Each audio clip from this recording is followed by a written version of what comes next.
হ্যাঁ, তোমাকে রেকর্ডিং এর অপশন তুমি পেয়েছো, তাই না? জি স্যার। ওকে, আচ্ছা। An expression for the magnetic induction at the center of a circular loop. ওই বায়ট-সাভার্ট সূত্রেরই একটা এক্সটেনশন, সেখান থেকে আমরা একটা প্রবলেম আর কি, প্রবলেমটা আমরা সলভ করা আছে, একটু আলোচনা করছি।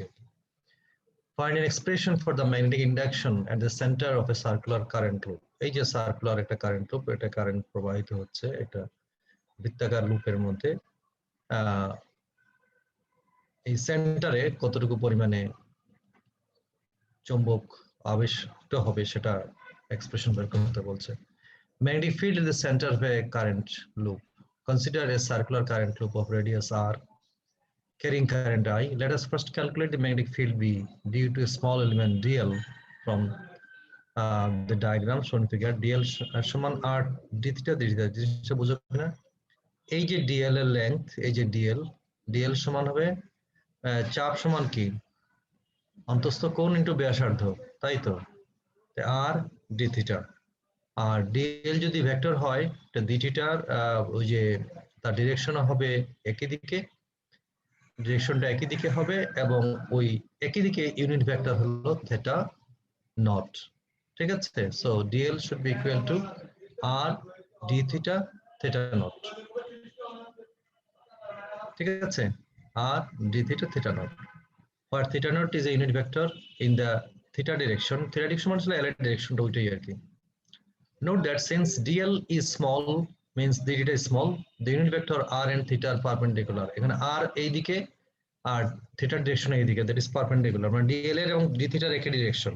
ঠিক আছে, তো তারা perpendicular, so perpendicular হলে আমরা কি করছি, then perpendicular each other and at all points along the path, circular path সব বিন্দুতে perpendicular থাকবে। then from equation 10.2, ওই যে আমাদের 10.2 সমীকরণটা হলো বায়ট-সাভার্ট সূত্রটাই আর কি 10.2, dB is equal to এই ছোট্ট আর্কটার জন্য mu naught by 4 pi I into dl cross r by r square।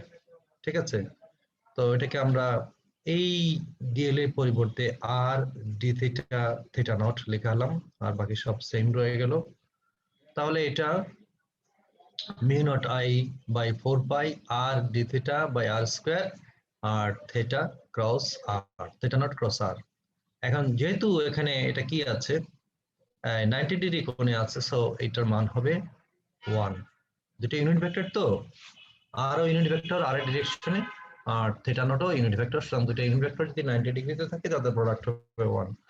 So এখানে hence the total B, total magnetic field due to coil বা due to ring or circular path at the centre O, তাহলে B হবে 0 থেকে তার angular variation D theta হবে 2 পাই। এই যে এখানে এটা পুরো রাউন্ড দিয়ে আসলে হবে 2 পাই, তো লিমিট হবে 0 থেকে 2 পাই ডিবি। তাহলে এখানে এই কনস্ট্যান্ট গুলো বাইরে রাখি, মিউ নট ক্রস আর মিউ নট বাই আই, এখানে I d theta by r. এখন ডি থিটা আমরা যদি ইন্টিগ্রেশন করি তাহলে এখানে হবে ডি থিটার মান হবে 2 পাই, মানে 2 পাই আই, এটা আসলে বাইরে রাখা যায়, শুধু ডি থিটাই থাকবে বাইরে, 2 পাইটা অ্যাড হবে আসে আর কি। Mu naught I by 4 pi আর এর সাথে 2 পাই গুণ হবে, তাহলে হবে মিউ নট আই বাই 2 পাই। এখন এই যে থিটা নট ক্রস আর, এটার প্রোডাক্ট তো ভেক্টর, তো ভেক্টরের প্রোডাক্ট কি হবে, তার মানে হবে না 1, ডিরেকশন তো থাকবে। তাহলে এইটার যদি ডিরেকশন হয় এই দিকে, এটার ডিরেকশনের ট্যানজেনশিয়াল 90 ডিগ্রি যদি থাকে, তাহলে তার প্রোডাক্ট যেটা হবে, তার প্রোডাক্ট হবে পারপেন্ডিকুলার। যদি এই প্লেনটা যদি আমরা এক্স ওয়াই প্লেন বলি, তাহলে তাদের রেজাল্টেন্ট যে ভেক্টরটা হবে তার ডিরেকশন হবে জেড এক্সিস। ঠিক আছে, একটা যদি এক্স অ্যাক্সিস হয় তার সাথে 90 ডিগ্রি, একটা ওয়াই অ্যাক্সিস, মানে এক্স ওয়াই প্লেনের ক্রস প্রোডাক্ট হবে আমাদের ভেক্টরটা জেড অ্যাক্সিস বরাবর, that is perpendicular to this plane. সুতরাং এখানে থিটা নট ক্রস আর এর পরিবর্তে লেখা হয়েছে কে। ঠিক আছে, মানে এক্স ক্রস ওয়াই সমান কে is a unit vector along z axis because b is directed along the direction perpendicular। এটা তো আমরা জানি আগেই, যদি অ্যান্টিক্লকওয়াইজ যদি মুভ করে একটা রিং বরাবর, তাহলে তার ম্যাগনেটিক ফিল্ড হবে perpendicularly upwards, perpendicular plane containing thinner dot, that is xy plane here, hence beta is directed out the plane in the paper, that is z axis। ঠিক আছে, এই একটা প্রবলেম। এইটা তোমাদেরকে তো থিওরি পড়াই নাই, তাও দেখে রাখো। দি কারেন্ট অফ 10 অ্যাম্পিয়ার, মানে এখানে আগে আছে, তোমাদের স্কিপ করে গেছে, আমি আসলে এত জিনিস তোমার দরকার নাই, কিন্তু প্রবলেম আকারে এগুলো হয়তো তোমরা অনেকটা ইন্টারমিডিয়েটে পড়েছো। তো মনে করে দেখো তো, the current of 10 ampere flows in each of two conducting wires parallel to each other. The separation between the wires is 2 centimeter. Find the force per unit length of one of the wires. Will it be a force of attraction or repulsion? প্রশ্নটা সুন্দর একটা প্রশ্ন, যে দুটো তার পরস্পর থেকে কত সেন্টিমিটার, 2 সেন্টিমিটার দূরত্বে আছে, তাদের মধ্যে যদি 10 অ্যাম্পিয়ার বিদ্যুৎ প্রবাহিত হয়, তাহলে তাদের মধ্যে কতটুকু বল কাজ করবে, এবং বলছি বলটা কি আকর্ষণীয় না বিকর্ষণীয়। তো এফ ইজ টু, এটা এই থিওরিটা আমরা পড়ি না, এই থিওরি আছে এখানে তোমাদের পড়ানোর জন্য আমি স্ক্যান করেছিলাম, কিন্তু আসলে মনে হলো পরবর্তী লোড অনেক বেশি হয়ে যাবে, আর যেহেতু স্পেসিফিক্যালি আমাদের সিলেবাসে উল্লেখ করে নি, সুতরাং এখানে আমি এটা তোমাদেরকে ডিসকাস করি, কিন্তু অঙ্ক চলে আসতে পারে। জাস্ট একটু তোমাদের পুরো জিনিস পড়া এই ধরনের প্রবলেম ইন্টারমিডিয়েট, কারণ আমি দেখেছি যে ইন্টারমিডিয়েটে অনেক গভীরে জিনিসপত্র আছে, কোথায় অ্যাটমিসিটি অফ অ্যাটমস, ফিজিক্সের মধ্যে থার্মোডাইনামিক্সের মধ্যে অনেক গভীর বিষয় প্রশ্ন আছে, যদিও পড়ানো হয় না বা তোমরা পড়ো না, পরীক্ষায় প্রশ্ন আসলে স্কিপ করে যাও, কিন্তু সিলেবাসে কিন্তু ইন্টারমিডিয়েটে অনেক গভীর সিলেবাস, এই জিনিসগুলো সিলেবাসে যদি ওইটা থাকতে পারে, এগুলো থাকবে। ব্ল্যাক হোল পর্যন্ত সিলেবাসে আছে তোমাদের ইন্টারমিডিয়েট সিলেবাসে, অ্যাস্ট্রোফিজিক্সের বিষয়। আচ্ছা দেখ কারেন্ট, আচ্ছা তাহলে এফ এর মান হবে, এটা ফর্মুলাটা আমরা জানি, তোমাদের পড়ানো হয়নি, জেনে রাখো, 2 mu naught I1 I2 by 2 pi r newtons per metre. এখানে I1 সমান I2 সমান 10 অ্যাম্পিয়ার, আর সমান 2 সেন্টিমিটার সমান এত মিটার, দেওয়ার এফ এর মান হবে mu not 4 pi 10 to the power 7 Newton per ampere permeability. তারপর হলো I 10 অ্যাম্পিয়ার 10 অ্যাম্পিয়ার, আর এখানে 2 পাই আর আর এর মান এত, সমান 10 to the power -3 newtons per metre. ঠিক আছে, এত আমরা পেলাম। তাহলে এখানে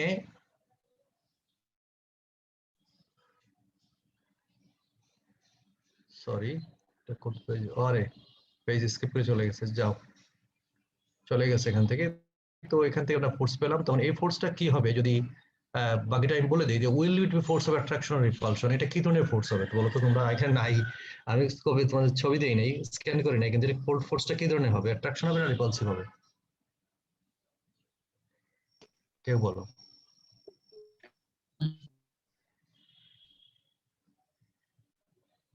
এটা অ্যাট্রাকটিভ হবে না রিপালসিভ হবে? অ্যাট্রাকটিভ। কেন স্যার অ্যাট্রাকটিভ?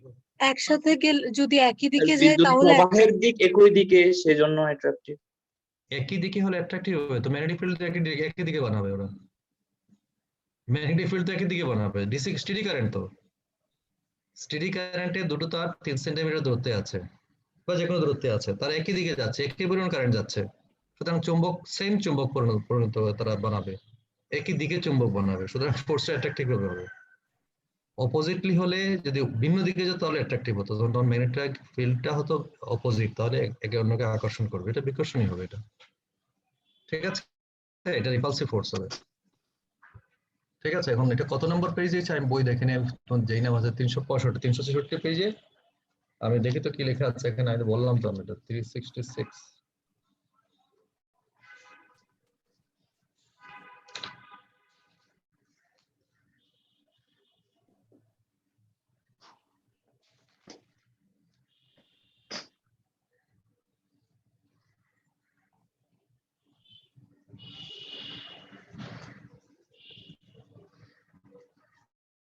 এটা কোনটা 365 না 365, magnetic field to steady currents.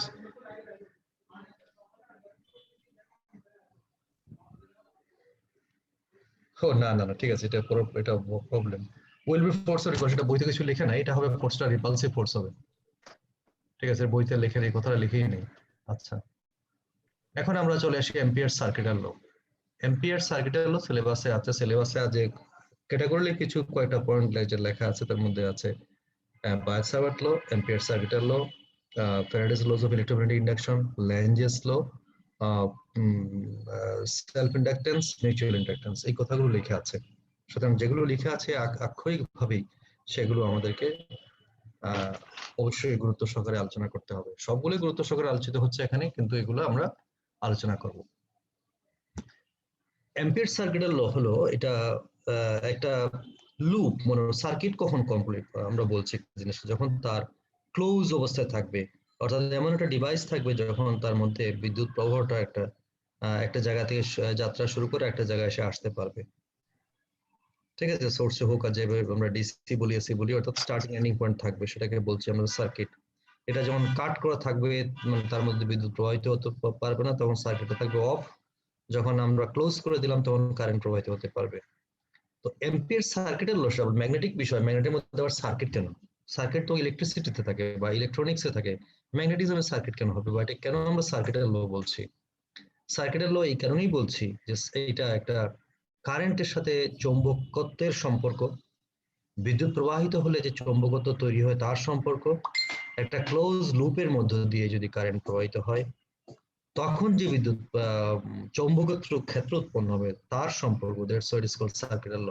সুতরাং ওই যেহেতু কারেন্টটা একটা ক্লোজ লুপ দিয়ে যাচ্ছে, সুতরাং এটাকে আমরা এই কারণে সার্কিট বলছি, এম্পিয়ারস সার্কিটের ল। ঠিক আছে, একটা লুপ দিয়ে প্রবাহিত হবে, একটা লুপ মানে ক্লোজ পাথ, একটা ক্লোজ পাথ দিয়ে প্রবাহিত হলে তার ধরুন যে চৌম্বক ক্ষেত্র তৈরি হবে, তার সাথে গাণিতিক সম্পর্ক চৌম্বক ক্ষেত্র বৈদ্যুতিক ক্ষেত্রের, এই জন্য এটাকে আমরা সার্কিটাল ল বলছি, Ampere's সার্কিটাল law.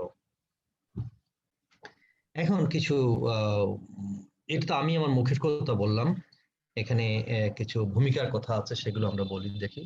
Ampere's by using tau is equal to MB sine theta, যেটা আমরা গত ক্লাসে আলোচনা করেছিলাম যে একটা কি হয়, একটা রেক্টাঙ্গুলার বার বেভস লাইক এ কি ম্যাগনেটিক ডাইপোল না, গত ক্লাসে আমরা আলোচনা করেছি, দেখো মনে করে সুন্দর কাছে শীট আছে,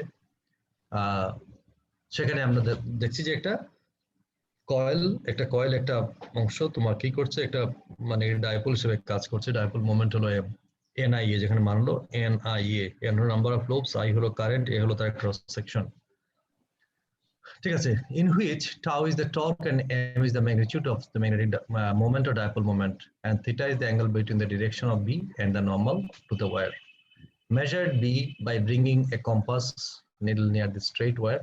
Even though m is for a compass needle is not known, m may be regarded as constant independent position. আচ্ছা, এই কথাগুলোর মূল কথা হলো যে এই যে ম্যাগনেটিক ফিল্ড যেটা তৈরি হয় সেটা হলো প্রবাহিত বিদ্যুতের সমানুপাতিক, এবং যে পয়েন্ট আমরা মেজার করছি তার থেকে দূরত্বের ব্যস্তানুপাতিক। B is proportional to I and B is proportional to 1 by R, এবং এটাকেই যদি আমরা অ্যাকর্ডিং টু সিমেট্রি, যেহেতু এটা এখানে সার্কুলার সিমেট্রি আছে, সুতরাং আমরা এখানে সেই প্রপোর্শনালিটি কনস্ট্যান্টকে আমরা দিলাম mu naught by 2 pi, so B is equal to mu naught by 2 pi into I by R। ঠিক আছে, মানে মিউ নট হলো permeability constant in free space. ঠিক আছে, এখন এই জিনিসটাকে দেখো বি যদি আমরা ইকুয়েটিং করি, এই যে বি বজ্রগুণন যাকে বলা হয় cross multiplication, B into 2 pi আর সমান মিউ নট আই। এখন বি ইন্টু 2 পাই আর জিনিসটা কি একটু বোঝার চেষ্টা করো। একটা লাইন মনে করো ডিএল, ডিএল যদি একটা বৃত্তের একটা পরিধির একটা অংশ হয়ে থাকে, ডিএল যদি একটা বৃত্তের পরিধির অংশ হয়ে থাকে, তাহলে এই ডিএলটাকে আমরা ক্লোজ লাইন ইন্টিগ্রাল করব, তার ভ্যালু কত হবে? এটা বৃত্তের পরিধি না 2 পাই আর? জি স্যার। আচ্ছা, সুতরাং এটা বৃত্তের পরিধির একটা ডিফারেনশিয়াল পার্ট, ডিএল কে যদি আমরা ক্লোজ লাইন ইন্টিগ্রাল নেই, ভ্যালু ইভালুয়েট করি, তাহলে তার ভ্যালুটা আসবে 2 পাই আর। তাহলে এই যে বি 2 পাই আর, এটাকে লিখতে পারি in close line integral of B dot dl, B dot dl, যেখানে বি এবং ডিএল এর ডিরেকশন হলো একই দিকে। ঠিক আছে, তো বি ডট ডিএল সমান বি ডিএল সমান এইভাবে লেখা যায়, সমান বি ইন্টু 2 পাই আর।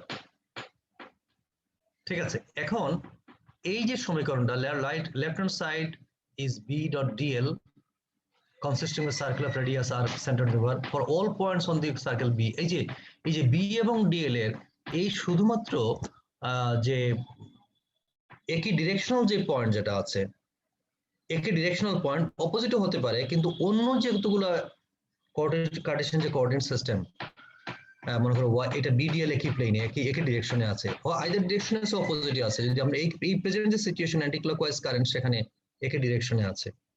কিন্তু যদি এটা অন্য কোনো ডিরেকশনে থাকে, মনে করো ওয়াই এক্সিস এর দিকে থাকে বি, কিংবা জেড এক্স এর দিকে থাকে তাহলে বি ডট ডিএল সেক্ষেত্রে হয়ে যাবে 0 কারণ কস প্রোডাক্ট তো কস 90 সেটা 0 হয়ে যাবে। এই কথাটাই এখানে বলছে for all points on the circle B has the same constant magnitude of B and L which always tangent to the path of integration. মানে বি এবং ডিএল একই দিকে সো ট্যানজেন্ট, কিন্তু অন্যদিকে থাকলে সেখানে 0 হয়ে যাবে পারপেন্ডিকুলার থাকলে।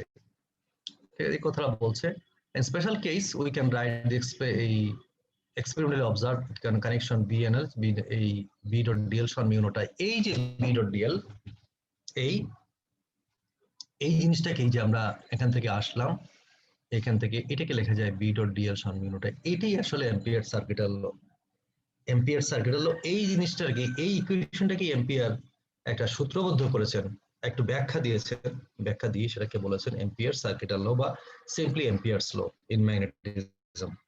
ঠিক আছে, অর্থাৎ একটা ক্লোজ লুপ দিয়ে যদি কারেন্ট প্রবাহিত হয় তাহলে তার ধরুন যে চৌম্বক ক্ষেত্র তৈরি হবে, সেই চৌম্বক ক্ষেত্রের মান হবে, কেন্দ্রে চৌম্বক ক্ষেত্রের মান হবে বি ডট ডিএল সমান মিউ নট I। এখন যদি মনে করো এটা দিয়ে কোনো কারেন্ট না যায়, অর্থাৎ এই লুপ যদি কোনো কারেন্টকে এনক্লোজ না করে তাহলে I এর মান 0, তাহলে বি ডট ডিএল সমান 0 হবে। তাহলে স্টেটমেন্টটা হলো this law states that the line integral of B around a closed path is equal to mu naught times the current enclosed by the path if the path does not, মানে কমা দাও, এটা কমা দেখা নাই, if the path does not enclose the current then B dot DL সমান 0। এটাও ampere circuital ল তোমাদের intermediate ছিল, খুব ছোট্ট স্টেটমেন্ট যে যদি line integral of B around a closed path is equal to mu naught times the net current flows through this path, আর যদি পাথটা যদি কোনো কারেন্ট না যায় তাহলে এটার মান হবে 0, B dot DL সমান 0। যদি লাইন দিয়ে কারেন্ট যায় তাহলে B dot DL close line integral B dot DL সমান হবে মিউ নট I, আর যদি কারেন্ট না যায় তাহলে B dot DL সমান close line integral B dot DL সমান হবে 0। This is the statement of Ampere circuital law বা simply Ampere's law in magnetism। ঠিক আছে, তোমাদের ছিল না ইন্টারমিডিয়েট এটা Ampere's law? জি স্যার। তো ছিল তো, তাহলে তো ওই আগের জিনিস পড়া জিনিস আবার মনে হয়ে গেল, সুতরাং এখানে তোমার সমস্যা হবে না। অল্প ছিল। কত অল্প, আমরা এখন অল্প অল্প করে পড়ছি, বেশি পড়বো না। এখানে বেশি পড়লে বেশি অনেকগুলো ছবি স্ক্যান করেছি, সবগুলো স্কিপ করে চলে যাচ্ছি আমি, কারণ বেশি খেলে চিন্তা ভাবনা করে খেলে ভালো, পরে আন্দাজে খেলে এলোমেলো হয়ে যাবে, একটা কোনটার সাথে কোনটা খেতে হবে বুঝতে পারবো না, পরে বদহজম হয়ে যাবে। বদহজম যাতে না হয় সেজন্য একটু চিন্তা ভাবনা করে কম কম করে খাচ্ছি আর কি, জিনিস আছে কিন্তু খাচ্ছি একটু একটু করে, কম কম করে। বেশি বেশি খেলে আবার যদি সমস্যা হয় এটা ভয় আছে। এখন চৈত্র মাস তো পেটে সমস্যা করতে পারে, এই জন্য একটু কম কম করে দিচ্ছি তোমাদেরকে খাওয়ার জন্য, বেশি দিলে আবার যদি সমস্যা হয়। দেশে করোনা কোথা দিয়ে কোথায় যায়, কালকে 7000 ক্রস করেছে আমাদের ডিটেকশন। সুতরাং যখন পরীক্ষা তুমি দিবা, পরীক্ষার সময় তো তোমার ফার্স্ট সেমিস্টার, আপাতত আমাদের এটা হলো ফার্স্ট সেমিস্টার সেকেন্ড সেমিস্টার এই কিছুদিনের মধ্যেই হবে। ফার্স্ট সেমিস্টার পরীক্ষা দিবা, শেষ করে 15 দিনের তো ব্রেক দিয়ে বললো সেকেন্ড সেমিস্টার শুরু করো, এইভাবেই চলবে তোমাদের। ঠিক আছে, সুতরাং এটা আরো টাফ হয়ে যাবে তোমাদের পরীক্ষা। এখন তো ক্লাসের সময় তো আমি তো খুব এই পর এই 10 দিন ক্লাস নিয়ে তোমাদের সিলেবাস শেষ করে দিচ্ছি আমি, 2.5 ঘন্টা করে পড়িয়ে। পড়বো তো তুমি পড়তে গিয়ে তোমার, হ্যাঁ স্যার আমাদের ক্লাসটা শেষ হওয়ার পরে একটু আউটলাইন দিবেন প্লিজ। অবশ্যই আমি লাস্ট ডেতে তো ডিসকাস করবো, তুমি এরপরও যে কোনো সময় তুমি আমার সাথে কথা বলতে পারবো, এটা সমস্যা নেই। এরপরে আমি জাস্ট আমার কাছে যে দায়বদ্ধতা আছে সেই দায়বদ্ধতা থেকে আমি আসলে বেশি ব্যস্ত। আজকেও আমি ক্লাসটা তুমি আমাকে জানিয়েছো 11টার সময় আমি নোটিস করেছি, আমি তো এই আরো আগে নিতে পারতাম, আমাকে বেরোতে হচ্ছে, ইউনিভার্সিটির কারণে বেরোতে হয়েছে। আমি বের হয়ে আসলাম, এই আসছি 2টার পরে, এসে খাওয়া দাওয়া করেই বসে গেছি। আমি যা একটু ভালো করে যদি বই দেখতাম তাহলে তোমাদের সাথে ইন্টারাকশনটা একটু ভালো হতো। আমি বিকালে যে ক্লাসটা নিই আমি লেখাপড়া করি বিকেলে, তো সন্ধ্যার সময় যে ক্লাসটা নিই লেখাপড়া করি বিকেলে, যার ফলে প্রস্তুতিটা খুব আপডেটেড থাকে। তো যাই হোক, আমি আগে এগুলো পড়া ছিল বলে আমি তোমাদের কাছে ক্লাস নিতে পারছি না, ক্লাস নেওয়া আমাদের ডিফিকাল্ট হয়ে যেত। কারণ ম্যাগনেটিজম আমি খুব রেগুলার পড়াই না, ডিপার্টমেন্টে পড়িয়েছি এক সময়, ইলেকট্রিসিটি পড়েছি দীর্ঘদিন, ম্যাগনেটিজম পড়েছি আরো আগে, 4-5 বছর আগে মিনিমাম আমি ম্যাগনেটিজম পড়েছি, এর মধ্যে ম্যাগনেটিজম পড়াই নেই আমি। ইলেকট্রিসিটি পড়েছি দীর্ঘদিন, প্রায় মনে হয় 12-13 বছর ডিপার্টমেন্টে আমি। সুতরাং ইলেকট্রিসিটি খুব একটা দেখতে হয় না, ম্যাগনেটিজমটা পড়াইনি, 2 বছর পড়েছিলাম ম্যাগনেটিজম। সুতরাং এটা তোমাকে ভালো করে না পড়ে তোমাদেরকে পড়ানো যাবে না। দেখতে হবে। তো যেগুলো দেখা ছিল আমি দেখেছিলাম আগে যখন আমি শীট রেডি করি তখন আমি দেখেছিলাম, একটু একটু করে দেখেছি, কাজ হয়েছে আর কি। তো যাই হোক, এই জন্য তোমাদেরকে আমি এই যে একটু কম কম দিচ্ছি। কম কম দেওয়ার কারণ হলো যে তোমাদেরকে যেটুকু খুব বেশি প্রয়োজন নয় সেগুলো যাচ্ছে, স্কিপ করে যাচ্ছে আর কি। কিন্তু দেখা যাচ্ছে প্রাসঙ্গিক ক্রমে অনেক বিষয় চলে আসছে সিলেবাসে, যে কয়টা পয়েন্ট লেখা, এই পয়েন্টগুলো কি পরীক্ষা আসবে, এর সাথে রিলেটেড বিষয়গুলো আসবে অনেক ক্ষেত্রে পরীক্ষা। সুতরাং এটা যতটুকু আমার মনে হচ্ছে সেটা তোমাদের দিচ্ছি। এবং এই বই যেটা তোমাদেরকে আমি কে খেতে ওর বই থেকে তোমাদেরকে পড়াচ্ছি, সেটা আমার কাছে ভালো লাগে। আরেকটা বই আছে অবশ্য ভালো, সেটা ইলেকট্রিসিটির জন্য বেশি ভালো, হক রফিকুল্লাহ রায়ের বই। হক রফিকুল্লাহ রায়, এটা ইলেকট্রিসিটি ম্যাগনেটিজম মাস্টার বুক বলা হয়। বাংলাদেশে যারা আন্ডার গ্রাজুয়েট পড়েন তাদের সবাই এই বইটা টাচ করেন। হক রফিকুল্লাহ রায়, তিনজন রাইটার। এটা 1968 বা 69 এর যে এডিশনটা ছিল, এরপরে কোনো এডিশন নেই, কিন্তু সবাই এখন এই বইটা পড়ে। কারণ এখন এই কেউ নাই, সবাই মারা গেছেন। ঢাকা বিশ্ববিদ্যালয়ের প্রফেসর ছিলেন সবাই। শামসুল হক সাহেব, সেটা ইউনিভার্সিটির প্রফেসর ছিলেন শামসুল হক সাহেব ফিজিক্সের। অজয় রায়, তিনি মারা গেছেন। শামসুল হক সাহেব মারা গেছেন। রফিকুল্লাহ সাহেব মারা গেছেন, কেউ নাই। সুতরাং এই বইটার পরবর্তী এডিশন হচ্ছে না। কিন্তু বইটা তখন যা লেখা, যেহেতু এই কোর্সটা খুব একটা আপডেট, এখানে ক্লাসিক্যাল একটা বিষয়, ইলেকট্রিসিটি ম্যাগনেটিজম। তো আমরা চলছি, তবে আধুনিক অনেক বই আছে, অনেক ভালো ইন্টারপ্রিটেশন আছে, কিন্তু সেটা কতটুকু তোমরা কোপ করতে পারবে বলে আমার কাছে সেই অক্সফোর্ডের বই যেটা, ক্যামব্রিজের বই যেটা আছে তোমাদেরকে আমি সেটা থেকে দিই নাই। ঠিক আছে, আমি যেটা পড়াই ক্লাসে আমাদের ছাত্রদের জন্য সেটাই তোমাদেরকে আমি দিয়েছি, সেইটাই আমি ফলো করি বেশি, দেওয়ার এই বই। আর হক রফিকুল্লাহ রায়ের বই আর কিছু কিছু ক্ষেত্রে ইউজ করি, যেহেতু আমাদের আন্ডার গ্রাজুয়েট প্রোগ্রাম, তাদেরকে অনেক ইলাবোরেটলি পড়াতে হয়, সব দিক দেখে পড়াতে হয়, সেই জন্য ওই বইগুলো আমি মাঝে মাঝে অন্যান্য বই যেগুলো আছে সেগুলো আমি সংক্ষিপ্ত ফর্মে ওদেরকে আমি ডেলিভারি দিই। আচ্ছা, আমরা চলে আসছি এখানে প্রুফ অফ এম্পিয়ার্স ল। যে এম্পিয়ার্স ল আমরা ক্লোজ লাইনে বিভিন্ন ধরনের প্রুফ আছে ক্লোজ লাইনের ক্ষেত্রে, আমরা শুধু একটা ফর্মই দেখবো, the line integral of magnetic field vector। ঠিক আছে, we can prove Ampere's law, which is a fundamental relation between current and the line integral of the magnetic field vector। ঠিক আছে, the line integral for irregular path which encloses current। এই যে irregular পাথটা regular মানে বৃত্তাকার না, elliptical না, এই ধরনের একটা পাথ, সার্কুলার না, ইলিপ্টিক্যাল না, সুতরাং এটা ইরেগুলার পাথ কিন্তু ক্লোজ পাথ। সেই ক্ষেত্রে কি হবে সেটা বলছে, সেই প্রমাণটা এখানে আছে। নাও shall examine the line integral in the closed path of integration around this current where of an irregular shape as shown in figure 10.19a. First determine the value of line integral along a same small section dl of total path which is shown in the amplified form in figure 10.19b। এই ছিল ডিএলটাকে এখানে বড় করে দেখানো হচ্ছে। b along the arc dl, B along the DL given in the similar way, a B এবং DL এর direction same as above.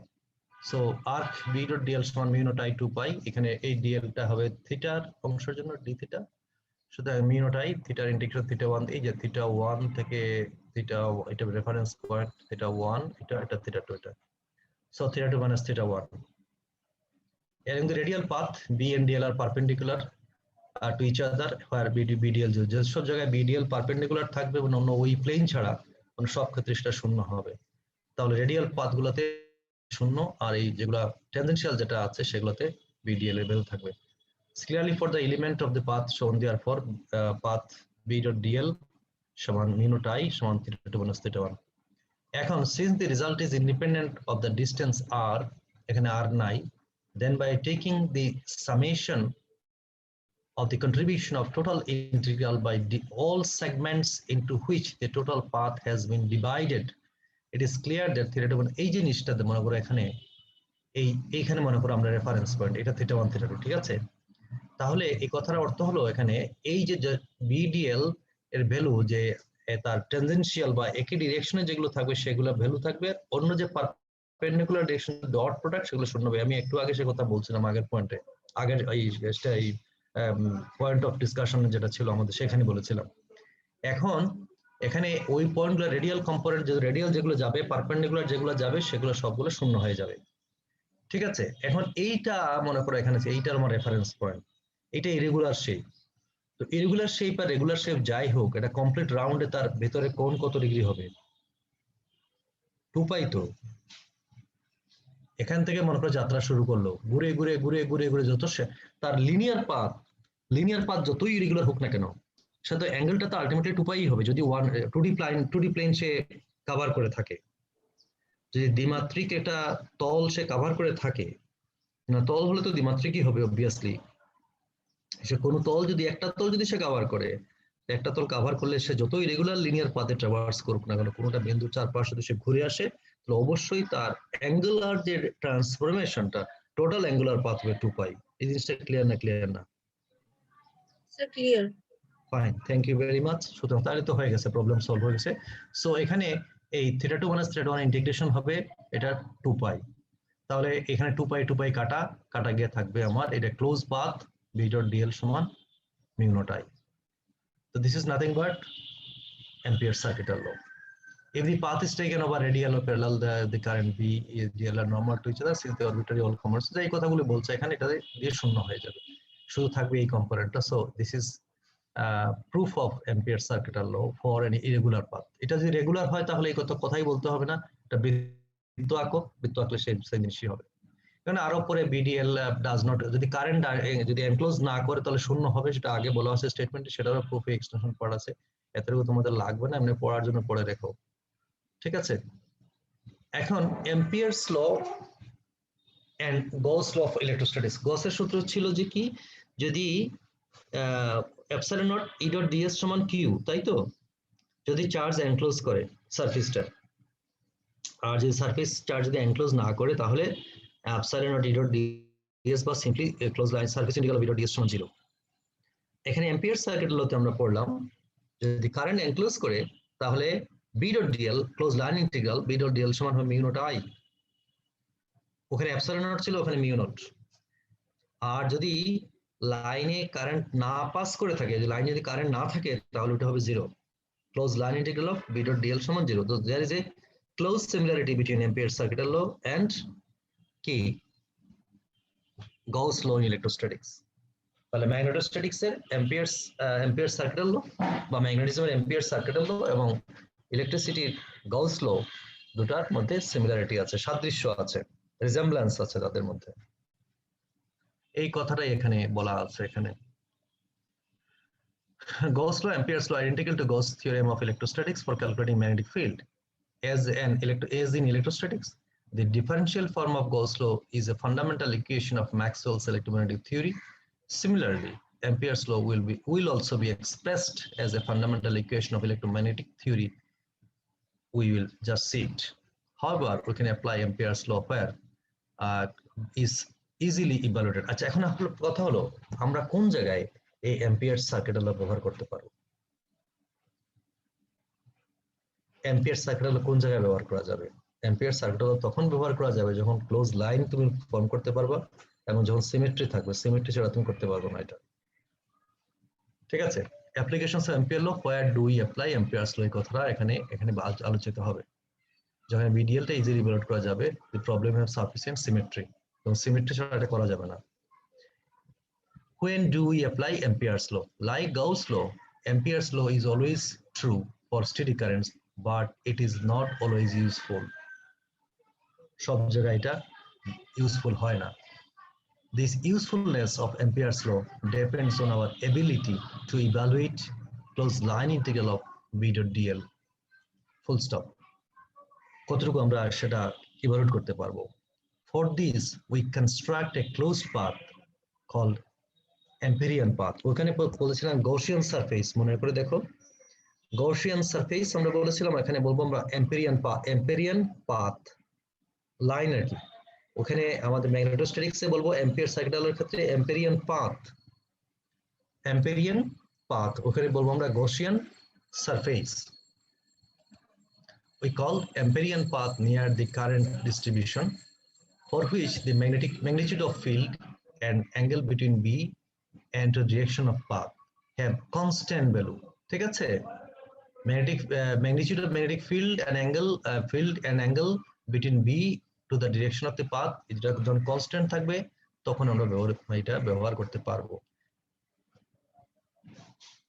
B is constant for uniform and symmetrical current distribution, and theta is constant for symmetrical part. Thus, symmetry is crucial for the application of Ampere's law. Symmetry অবশ্যই লাগবে, symmetry ছাড়া তুমি Ampere's law ব্যবহার করতে পারবে না। It's crucial, মানে অবশ্যই লাগবে।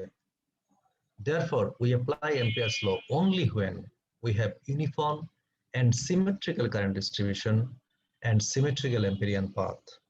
মনে রাখবো যে Ampere সার্কিটের ল কোন জায়গায় ব্যবহার করা যাবে।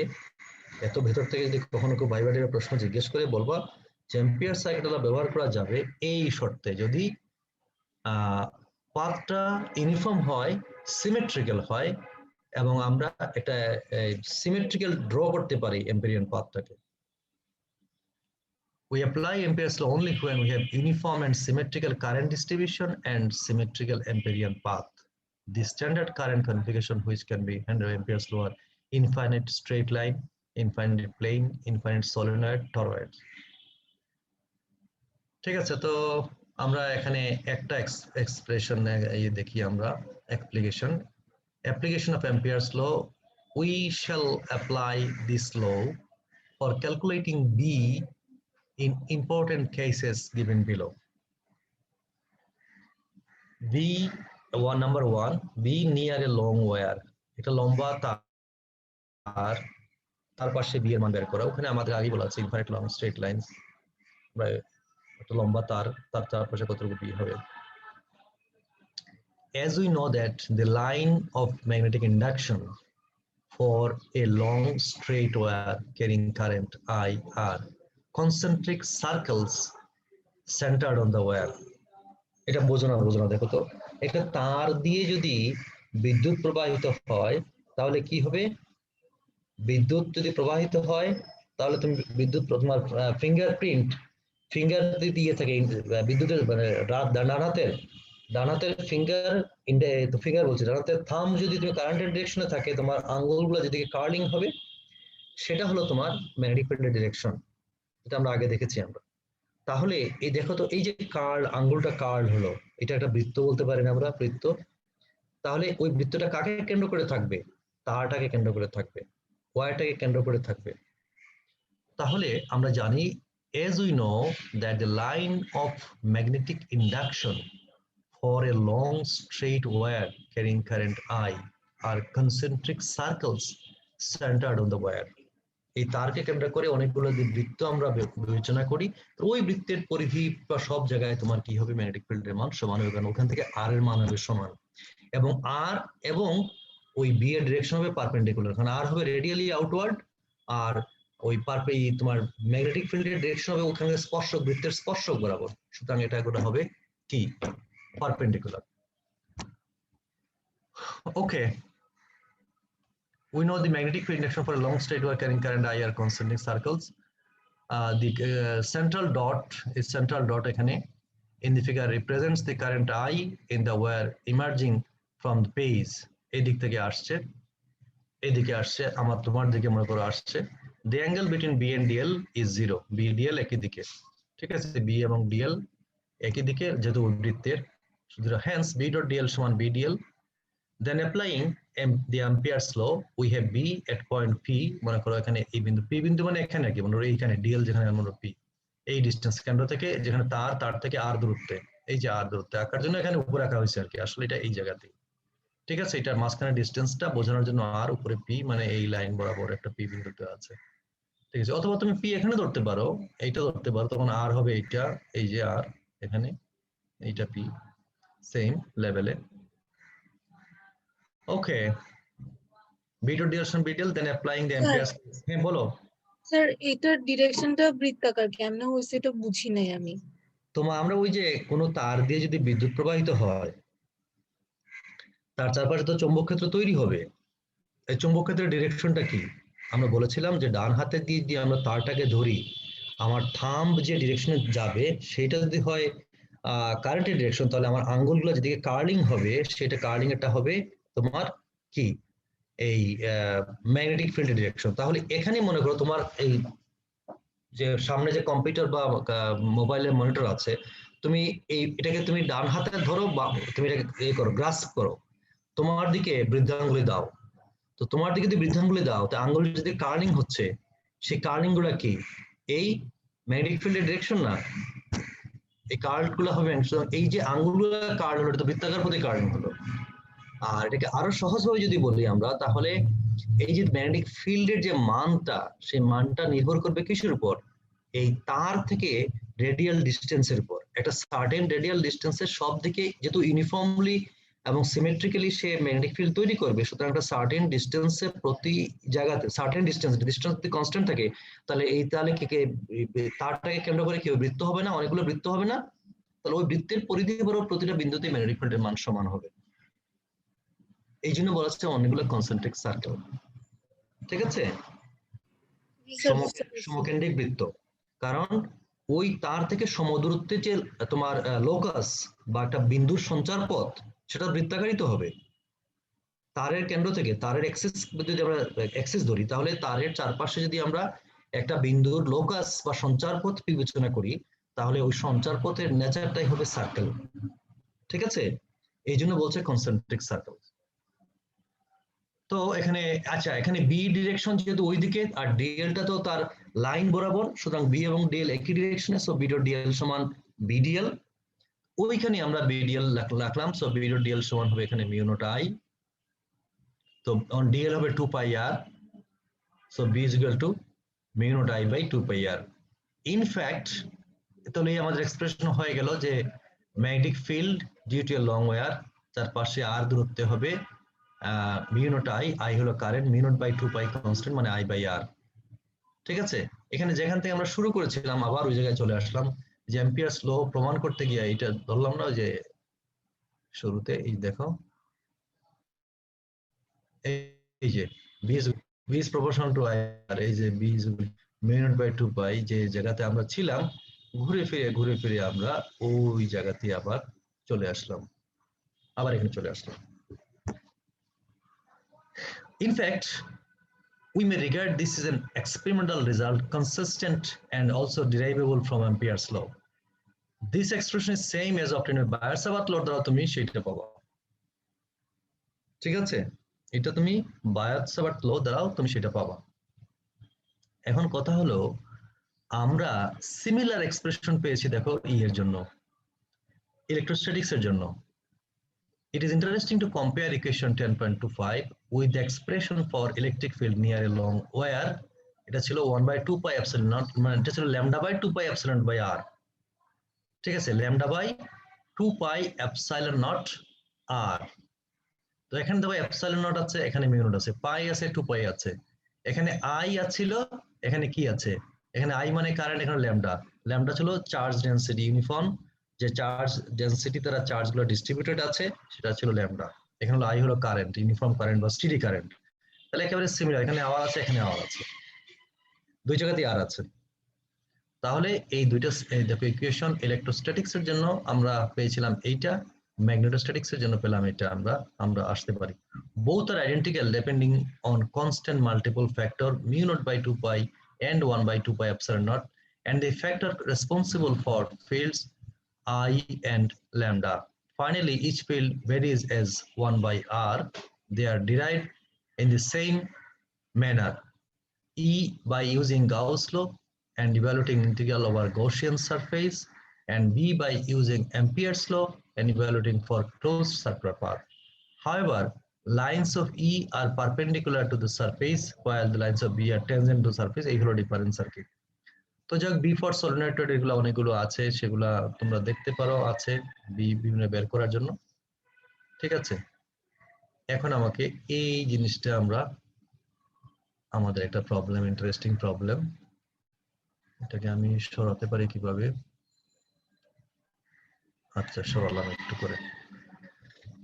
এই ধরনের অঙ্ক তোমরা করেছো মনে হয়, কিন্তু এটার যে ফর্মুলা আমরা এখানে ইউজ করব, এই ফর্মুলা তোমরা পড়াই নেই। এটা এখানে শীটের মধ্যে আছে, না থাকলে বইতে আছে, করে দেওয়া আছে, ডিরাইভ করে দেওয়া আছে, কিন্তু তার প্রবলেমটা, নিউমেরিক্যাল প্রবলেমটা খুব ইন্টারেস্টিং। আমার মনে হলো তোমাদের সাথে একটু ডিসকাস করি এই বিষয়টা নিয়ে। The electron circulates around the nucleus in a path of radius 5.1 × 10⁻11 meter at a frequency of etho revolutions per second. Calculate B at the center and the magnetic dipole moment. খুব interesting problem না এটা? তো intermediate এই ধরনের problem ছিল তোমাদের? Hello, কথা বলো। না স্যার, এরকম তো ছিল না। এরকম ছিল না, এখন ছিল। এই প্রবলেমটা দেখে কি মন খারাপ হয়ে গেছে নাকি ভালো হয়েছে, না কিছুই হয় না, কোনো রিঅ্যাকশন নাই?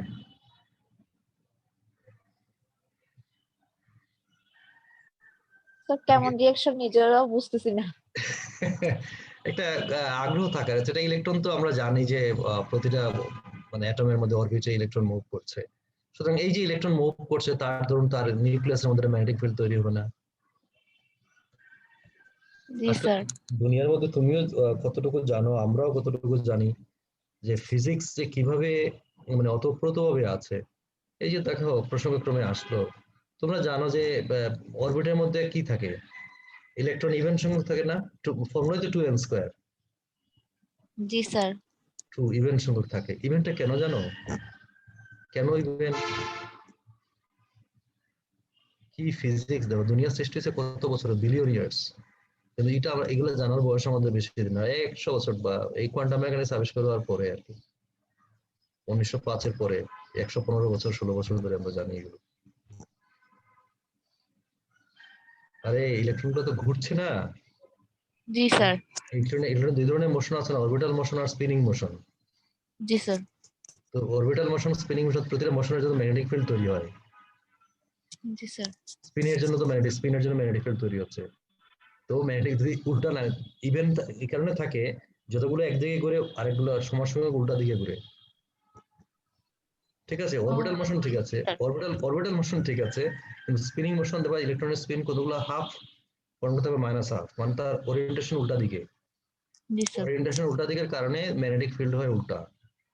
উল্টা ম্যাগনেটিক ফিল্ড হয় একটা একটা ক্যান্সেল আউট করে দেয়। ঠিক আছে, জি স্যার, এবার বুঝতে পারছি। ক্যান্সেল আউট জি করে। স্যার। এই জন্য দুনিয়া সব জোড়া জোড়া তৈরি করে আছে, ইভেন ইভেন সব ইভেন ইভেন, অড কিছু না। এবং অড কোনো কিছু তৈরি দুনিয়া ব্যালেন্স করতে পারে না, ব্যালেন্স করতে হলে ইভেন তৈরি করে রাখবে এখানে, সব পেয়ারিং থাকবে। That's why. ঠিক আছে, তো এই যে আমরা ধরো আমাদের নলেজ হলো একেবারে লিমিটেড, দুনিয়ার কন্টেক্সটে সায়েন্সের কন্টেক্সটে এত বিশাল বিষয় খুব স্বল্প আমরা জানি, খুব সীমিত সংখ্যক আমাদের নলেজ।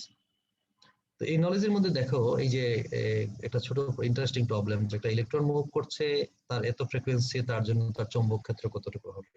প্রসঙ্গক্রমে কথা আসলো, চুম্বকের কথা আসলো, কারণ এখানে ইলেকট্রনের সেই স্পিন মোশনের কারণে দুই ধরনের স্পিন, একই ইকুয়াল ভ্যালু, কিন্তু spin half minus half plus half minus half থাকে। প্লাস হাফের জন্য ম্যাগনেটিক ফিল্ড যেটা হবে মাইনাস হচ্ছে যেটা, এই জাস্ট ম্যাগনেটিজমটা এখন থাকাই কথা এখানে বললাম। সো পুরো দুনিয়ার সেই সিস্টেম গুলা এত বেশি ওয়েল অ্যারেঞ্জড, মানে এত ব্যালেন্সড, যেটা আমরা অনেক ক্ষেত্রে আমাদের জ্ঞান দ্বারা আমরা অনেক কিছু বুঝতে পারি না। যেটুকু আছে সেই 1905 সালে কোয়ান্টাম মেকানিক্স আবিষ্কার হওয়ার পরে সেই তথ্যগুলো আমরা জানি, এবং সেগুলো আমরা আমাদেরকে জানানো হয়েছে, আমরা তোমাদেরকে একটু একটু করে জানানোর চেষ্টা করছি। The electron circulates around the nucleus in a path of radius 5.1 × 10⁻11 meter at a frequency of eto revolutions per second. Calculate B at the center and the magnetic dipole moment. তাহলে কারেন্ট I সমান কত? Charge flow বা প্রতি একক সময়ে যে পরিমাণ charge প্রবাহিত হয় সেটা হলো আমাদের কারেন্ট। ঠিক আছে, তো চার্জ ফ্লো, তাহলে এটা হলো পার সেকেন্ড, এটা ই নিউ। ঠিক আছে, নিউ হলো ফ্রিকোয়েন্সি।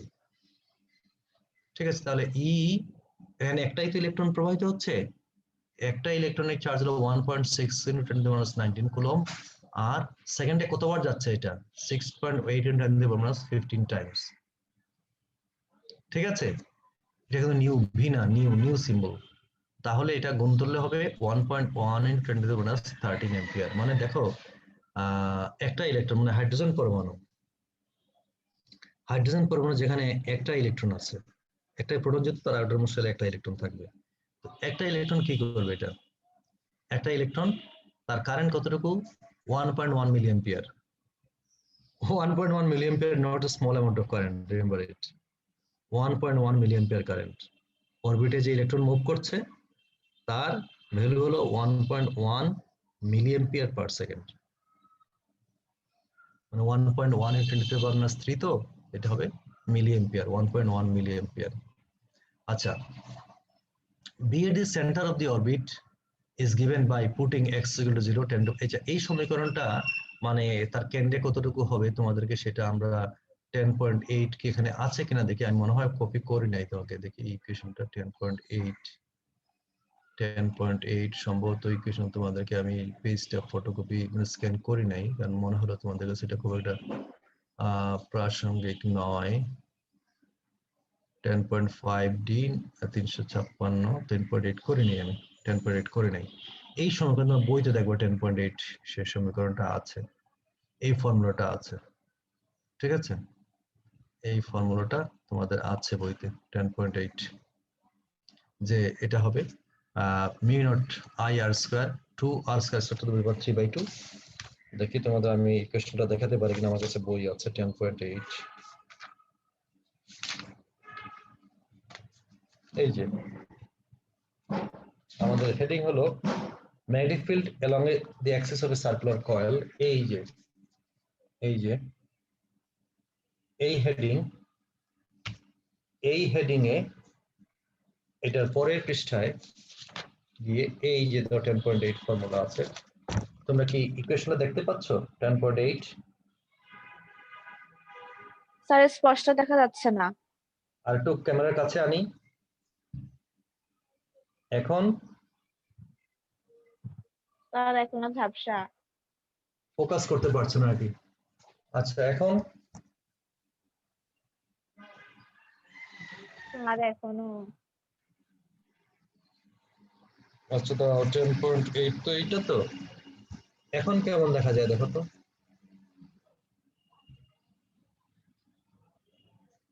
স্যার এখন দেখা যাচ্ছে। আচ্ছা ছোট লেখা তো ক্যামেরার কাছে আনতে হয়। তো 10.8 এই হলো সমীকরণ, এই সমীকরণ এবং এটা আসছে হলো হেডিংটা হলো এইটা ম্যাগনেটিক ফিল্ড অ্যালং এই যে এই হেডিং।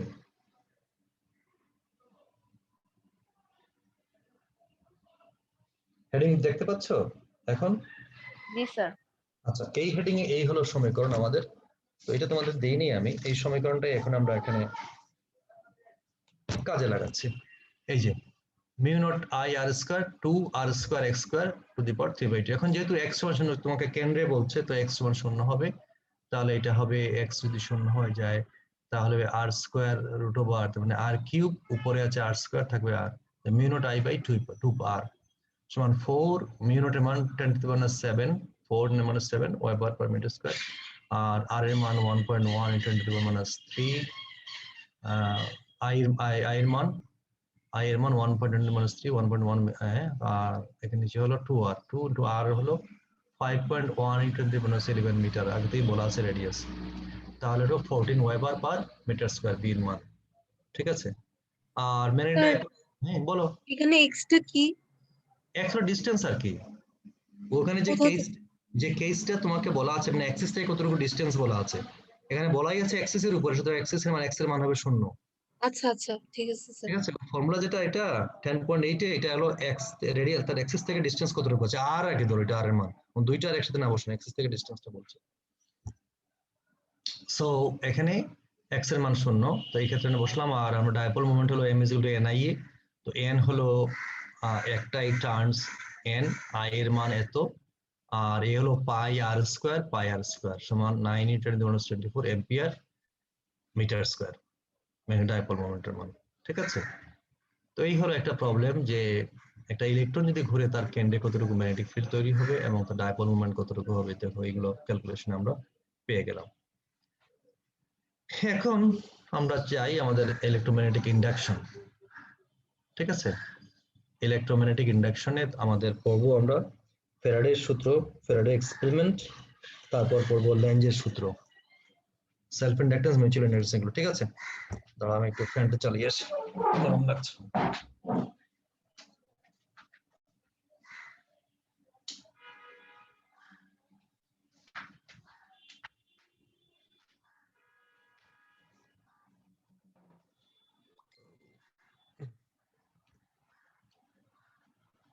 তড়িৎচুম্বকীয় আবেশ,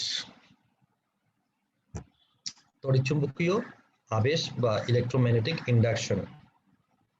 তো ইলেকট্রোম্যাগনেটিক ইন্ডাকশনের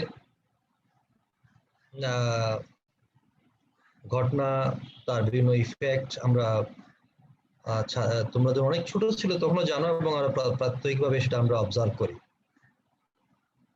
খুব কমন একটা ইনস্ট্রুমেন্ট সেটা হলো ট্রান্সফরমার, ইলেকট্রিক্যাল ইকুইপমেন্ট ট্রান্সফরমার, তার সাথে ইলেকট্রনিক কম্পোনেন্ট যুক্ত করে থাকে, সেটা থেকে আমরা এসি থেকে ডিসি পাই। আমরা কে বলি এটাকে, কি বলি এটা আমরা? Power supply. আমাদের মোবাইল ফোনে মনে করে আছে, মোবাইল ফোনের মধ্যে কি চার্জার আছে না? চার্জারের মধ্যে কি আছে? প্রথমে কি করতে হয়?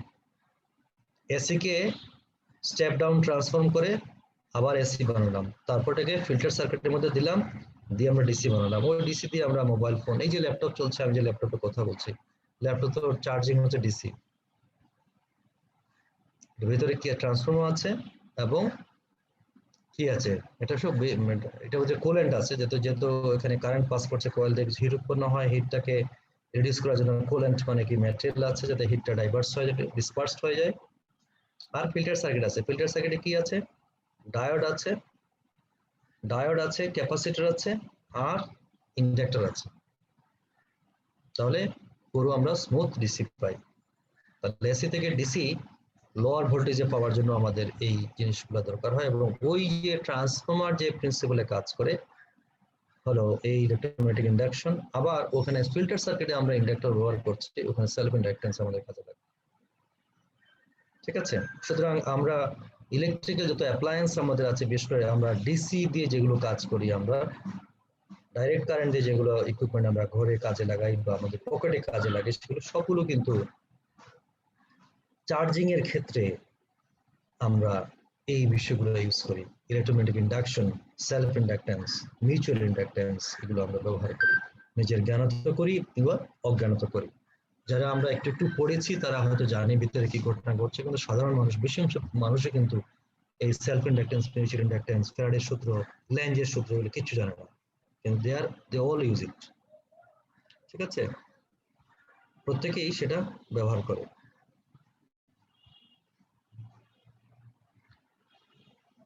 আচ্ছা,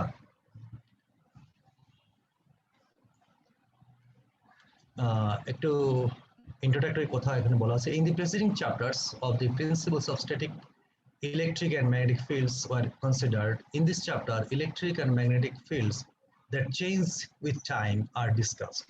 আমরা আগে কি আলোচনা করেছি, যেখানে আমরা স্ট্যাটিক মানে ইলেকট্রিক বা ম্যাগনেটিক ফিল্ড যেটা সময় সাপেক্ষে স্থির থাকবে, কিন্তু এখানে আমরা করব কি, এখানে তোমার সময়ের সাপেক্ষে পরিবর্তন হবে।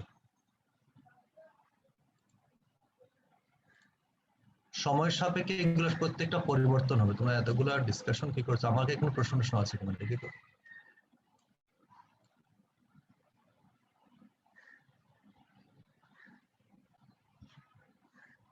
না, আমার কোনো প্রশ্ন নাই। আচ্ছা, সো এখানে আমরা ইলেকট্রোম্যাগনেটিক ইন্ডাকশনে মূলত সে ভেরিং ম্যাগনেটিক ফিল্ড নিয়ে আমরা কথা বলবো। মূলত ইন্ডাকশনটা তৈরি হবে ভেরিং ম্যাগনেটিক ফিল্ডের কারণে। ম্যাগনেটিক ফিল্ডে ভেরিয়েশন হয় বা ইলেকট্রিক ফিল্ডে ভেরিয়েশন হয়, তখনই ম্যাগনেটিক ফিল্ডটা তৈরি হবে, ইনডিউসড হবে। তো এটা বলছে, in this chapter electric and magnetic fields that change with time are discussed, and so number of new relations and concepts are introduced. Some of the more important these are Faraday's laws, which gives the EMF induced in closed circuit due to change of magnetic flux, linking it and to a relation giving the EMF induced in a conductor moving in a magnetic field.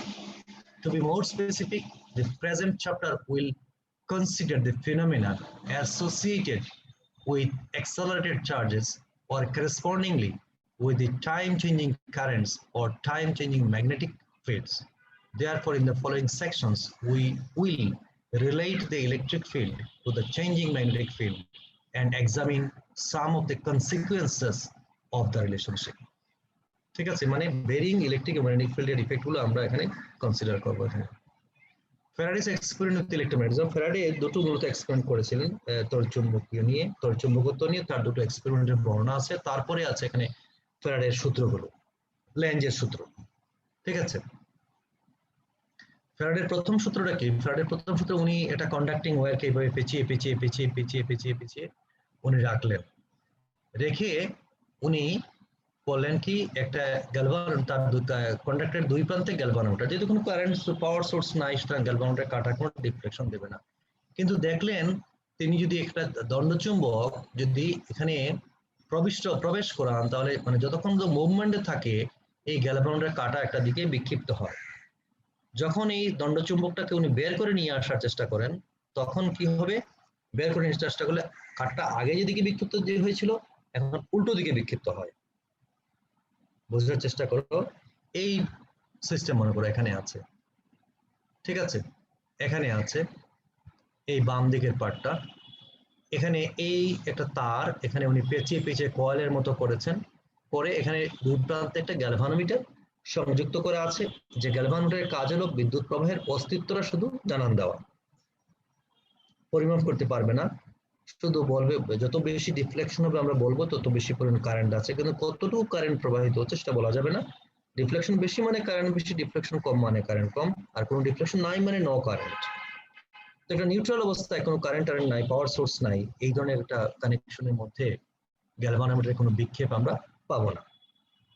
কিন্তু Faraday এই যে উনি একটা coiling এর মতো করেন, মাঝখান দিয়ে যদি দণ্ডচুম্বক প্রবেশ করানো হয়, তাহলে দেখা যাবে এই গ্যালভানোমিটারের কাঁটা একটা দিকে বিক্ষিপ্ত হচ্ছে,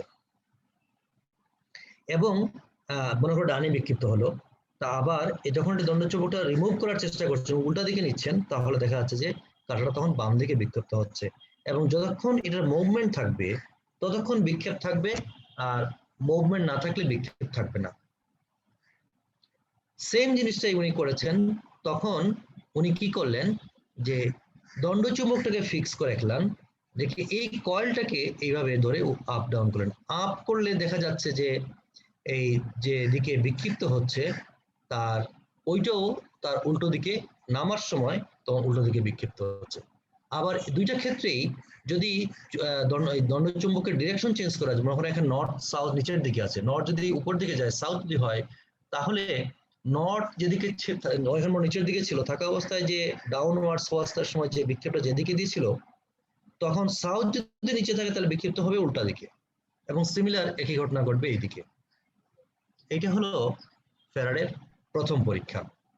আর দ্বিতীয় পরীক্ষাটা হলো যে উনি এইভাবে একটা কয়েল করলেন, দুইটা কয়েল পাশাপাশি রাখিয়েছিলেন, একটা কয়েলের মধ্যে দিয়ে বিদ্যুৎ প্রবাহিত হলে পাওয়ার সোর্স কানেকশন করেছেন, আর একটা কয়েল একটা সার্টেন ডিস্টেন্স এটা থেকে রাখলেন, রাখার পরে দেখা যাচ্ছে যেখানে যে কারেন্ট প্রবাহিত হয়, তাহলে ওইখানে ওই সার্কিটের এমিটারের মধ্যে বা গ্যালভানোমিটারের মধ্যে একটা কারেন্টের অস্তিত্ব জানান দিচ্ছে, যেখানে কোনো কানেকশন নাই কিন্তু কারেন্ট পাওয়া যাচ্ছে। ঠিক আছে, এই হলো এই ফ্যারাডের দুটো পরীক্ষা। তো প্রথম পরীক্ষার বর্ণনাটা আমি মুখে বললাম, এখন আমি ভাষাগতভাবে বইতে যেভাবে লিখে আছে একটু বলার চেষ্টা করছি। Figure 11.1 shows a closed circuit containing galvanometer. ঠিক আছে, galvanometer. As there is no source of EMF, so there is no deflection in galvanometer.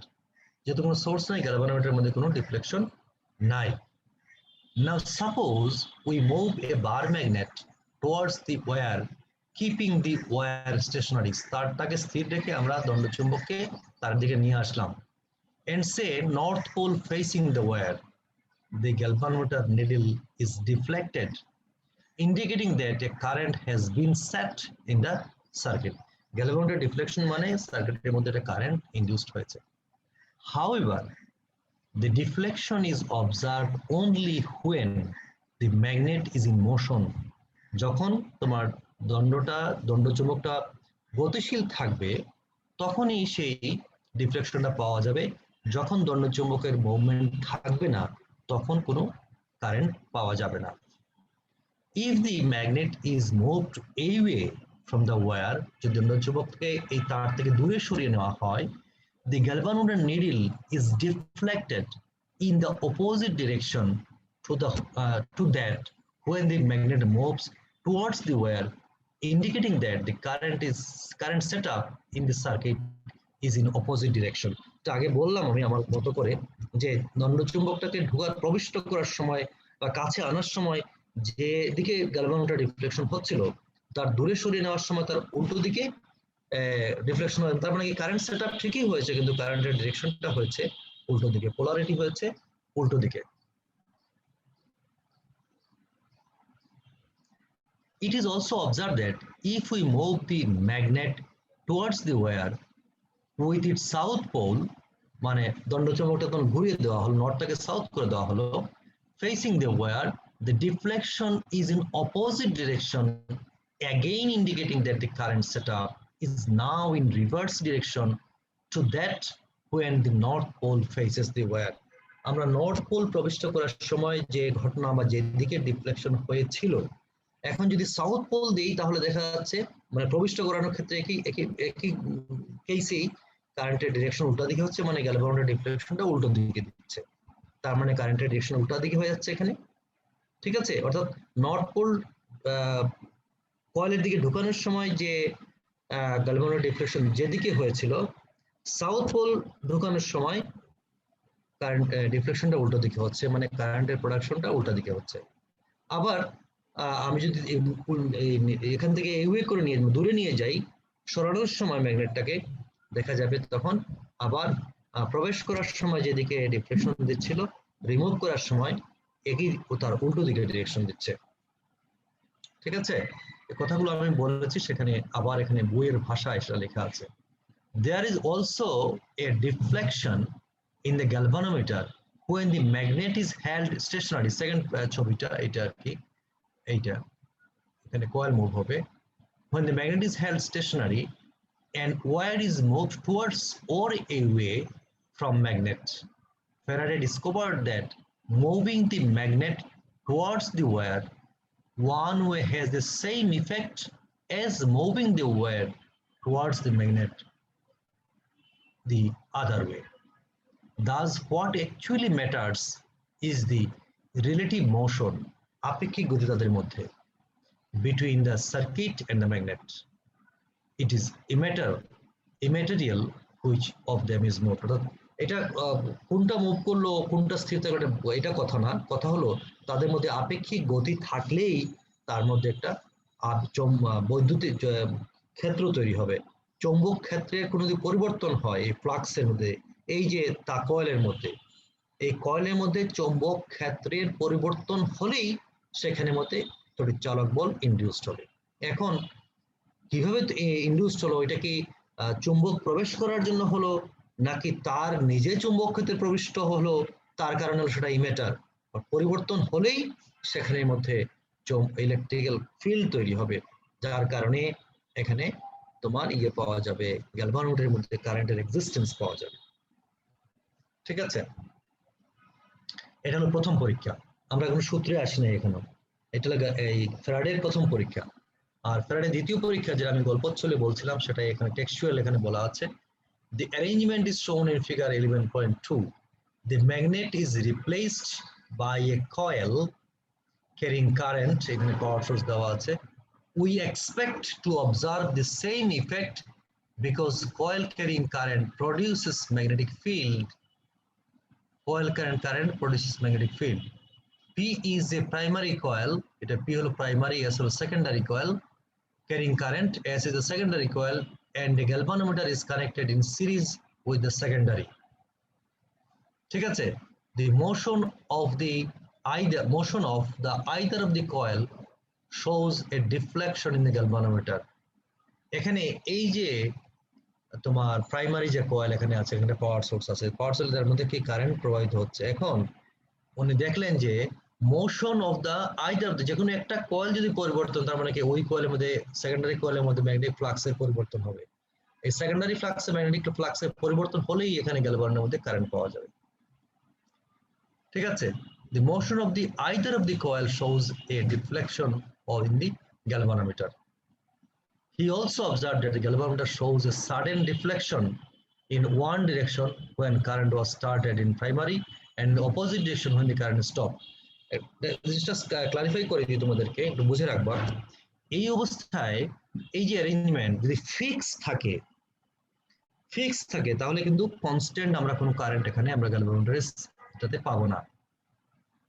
এই জায়গায় যখন এইটাতে কোন দুইটাতে কোনো কারেন্ট কিছু নাই, এখানে কে কি দেওয়া আছে, কি অফ করা আছে, কাট করা আছে, তো গ্যালভানোমিটারে শূন্য বিক্ষেপ দেখাবে। কিন্তু যখনই এটা অন করা হবে, সুইচটা লাগানো হবে, তখন সার্কিটটা ক্লোজ হবে, প্রাইমারি কয়েলের সার্কিটটা ক্লোজ হয়ে যাবে।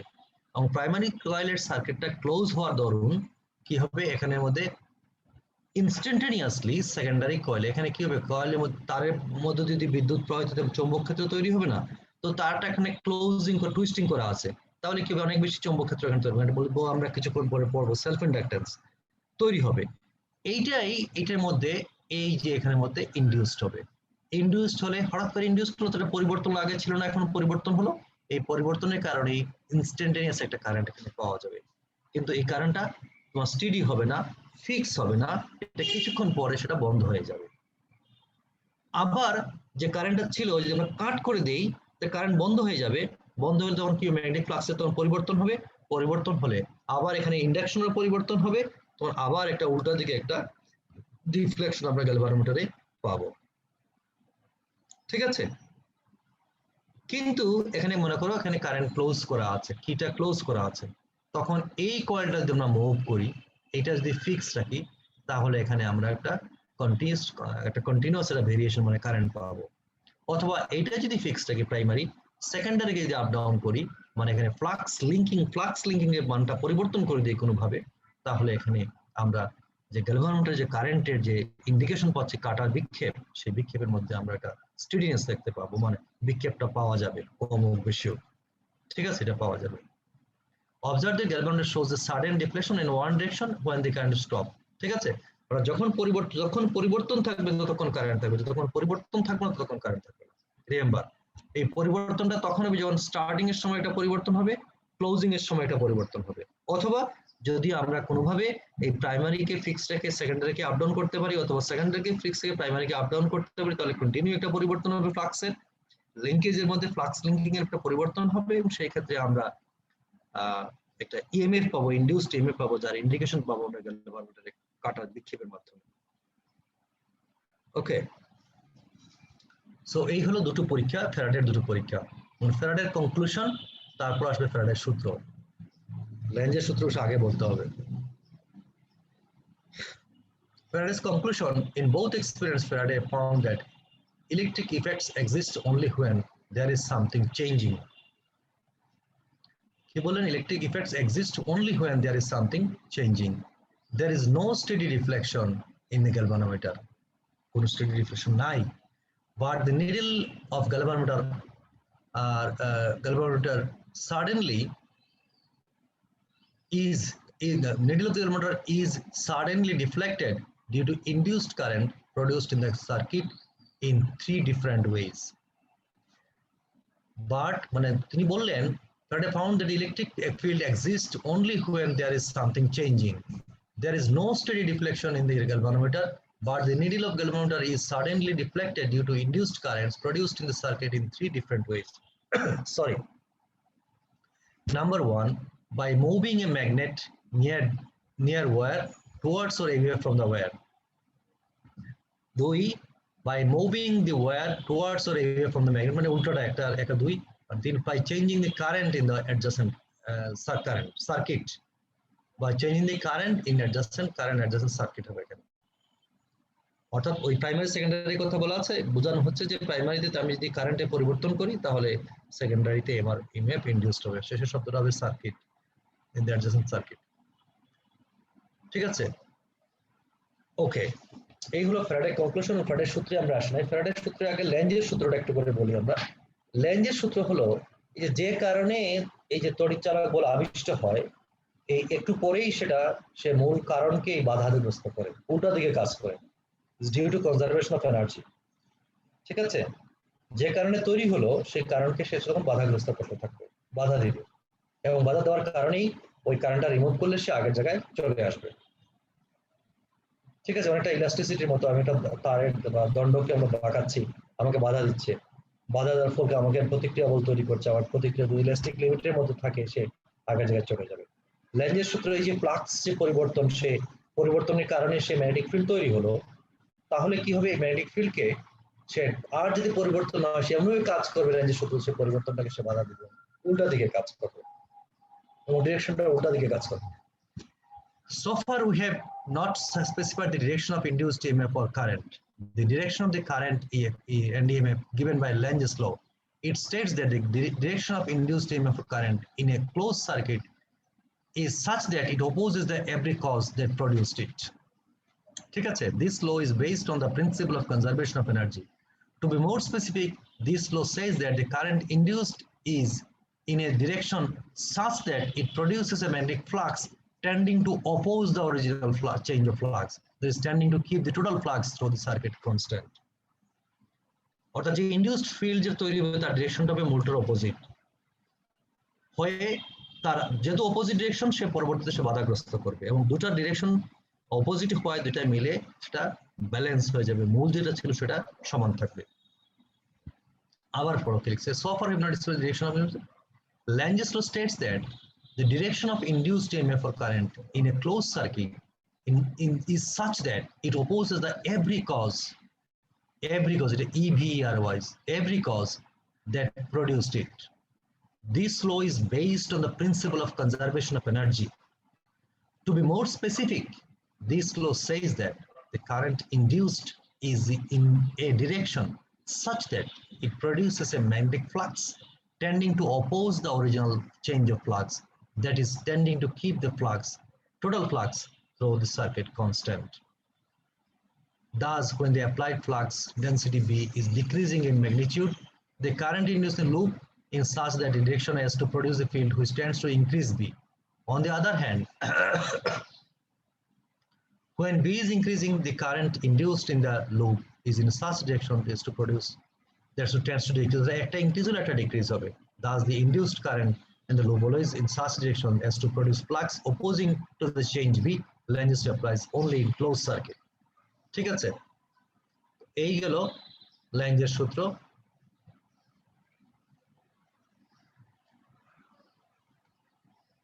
এটা আরেকটু এক্সপ্লেনেশন আছে এখানে। Consider the Faraday's experiment as shown in figure 11.1, যেখানে আমরা এই 11.1 এক্সপেরিমেন্ট এটার সাথে ল্যাঞ্জের সূত্রের একটা লিংক লাগানোর চেষ্টা করা হচ্ছে এখানে। As we push the magnet towards the circuit, an induced current is set up in the circuit. যখনই ম্যাগনেটটাকে পুশ করা সার্কিটের মধ্যে, সার্কিটে একটা কারেন্ট তৈরি হলো। According to Lange's law, the direction of this current should be such as to oppose the motion of the magnet towards the circuit. এটা এমন ভাবে ডিরেকশন করবে তাহলে কি হবে, ওই কারেন্টের কারণে একটা ম্যাগনেটিক ফিল্ড তৈরি হবে না চারপাশে, তখন ওই ম্যাগনেটিক ফিল্ডটা এমন ভাবে কাজ করবে যাতে ওই ম্যাগনেটটা ঢুকতে বাধা দেবে, মানে ম্যাগনেটটা তুমি ঢুকাতে পারবে না। ঠিক আছে, তো ম্যাগনেট ঢুকাতে গেলে তোমাকে কাজ করতে হবে, এটাই বলছে এখানে। According to Lange's law, the direction of this current should be such as to oppose the motion of the magnet towards the circuit. As we know that a current through a coil produces magnetic field like a magnetic dipole, therefore the two faces of the coil will behave as two poles of the magnet. A coiler দুই পাশে দুটো magnet হবে। Thus, if the current produced in our coil is to oppose the motion of the magnet towards the coil, the face of the coil towards the magnet should become north pole. Similarly in the other case, এখানে আমরা north pole ঢুকিয়েছিলাম না, তাহলে ওই যে উপরে এই যে এখানে নর্থ পোল তৈরি হবে, এই যে এখানে নর্থ পোল, এখানে নর্থ পোল তো চলতে এমনভাবে ম্যাগনেটিক ফিল্ড তৈরি হবে যাতে এখানে হবে নর্থ পোল, যার পরে নর্থ পোলকে অপোজ করবে। যদি সাউথ পোল থাকে তো সাউথ পোল, ওইখানে এখানে সাউথ পোল তৈরি হবে, সাউথ পোলকে অপোজ করবে। ঠিক আছে, আচ্ছা, Faraday's laws of electromagnetic direction, আমি একটু পানি খেয়ে আসি।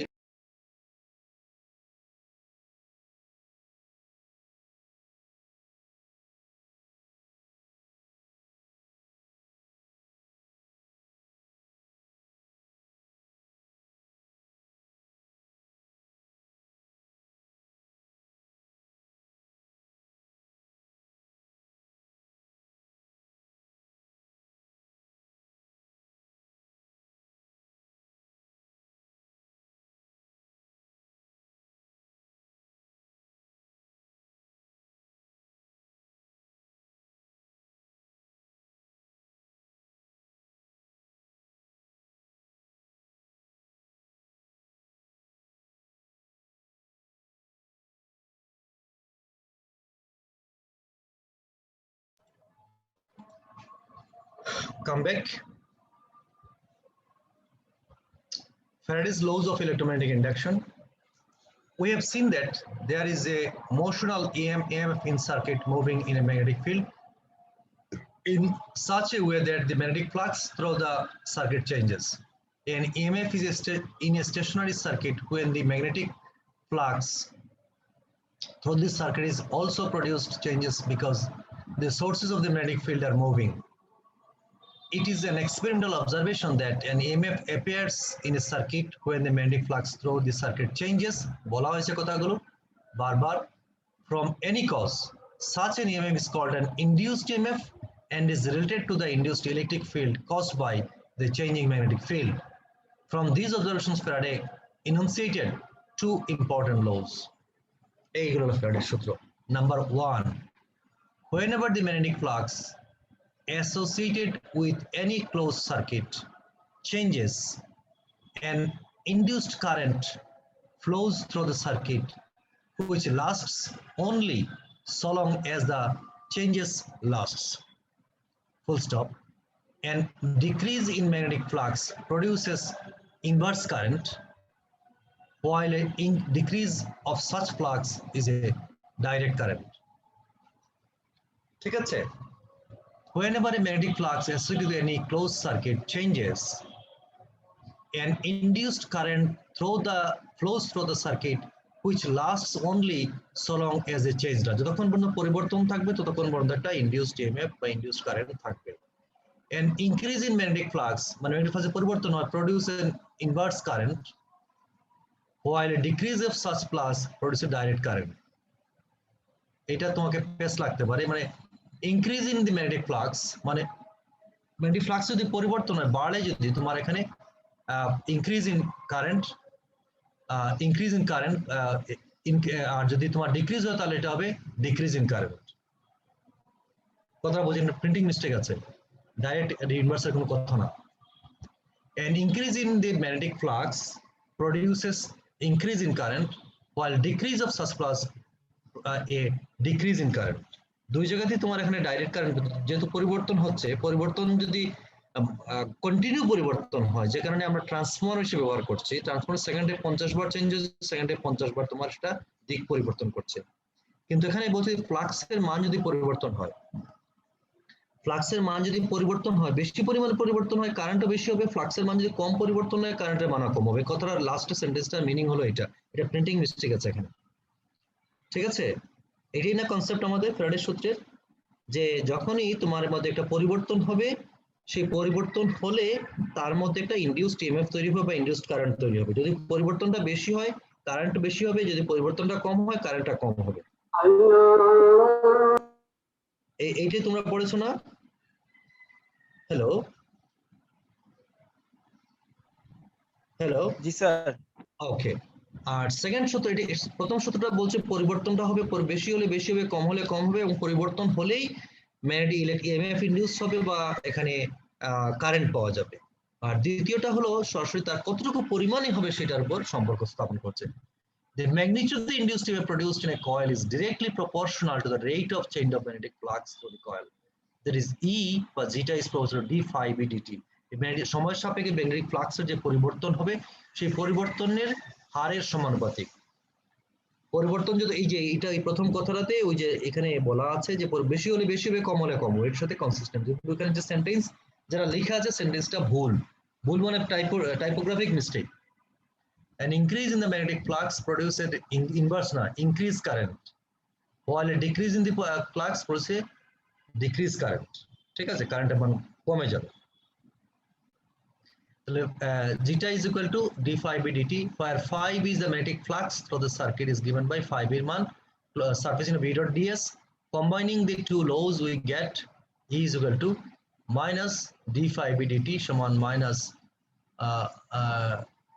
Minus d dt of v dot, যেখানে মাইনাস চিহ্ন কারণে ডিরেকশনটা উল্টা দিকে হয়, ইনডিউসড ইএমএফ এর ডিরেকশনটা উল্টা দিকে হয়। বুঝছো? এখানে নেগেটিভ চিহ্ন এই কারণে দেওয়া আছে, ইনডিউসড ইএমএফ এর ডিরেকশনটা হয় মোটর উল্টা দিকে, এটা ব্যালেন্স করার জন্য নেগেটিভ চিহ্ন। Negative sign gives the direction of EMF, induced EMF. It is one of the fundamental laws of electromagnetism or per amperes and Gauss law. ঠিক আছে, উল্টা দিকে হচ্ছে, তার ডিরেকশনটা হয় মোটর উল্টা দিকে বলে এখানে এটা নেগেটিভ চিহ্ন আসে বা মাইনাস চিহ্ন আসে, এখানে ব্যালেন্স করা হলো। সো এটা is equal two minus, so minus হবে d dt of v dot ds, phi b পরিবর্তে এটা minus d phi b dt। এই এখানে এই তোমার এটা আসবে আর কি, কোএফিসিয়েন্টটা আসবে। The negatives such as dimensionally has the form induced EMF from negative flux time Weber second Weber তো তাহলে এটা হবে ভোল্টস, EMF টা হবে ভোল্ট, যার মধ্যে ভোল্ট। ঠিক আছে, then elementary quantitative study of induction and Faraday's law of Lorentz force। ঠিক আছে, এই তাহলে এখান থেকে আমরা কি পড়তে পারি? এখান থেকে হলো প্রশ্ন হতে পারে যে ফ্যারাডের তড়িৎচুম্বকীয় সূত্রগুলো বিবৃত ও ব্যাখ্যা করো, স্টেট এন্ড এক্সপ্লেইন।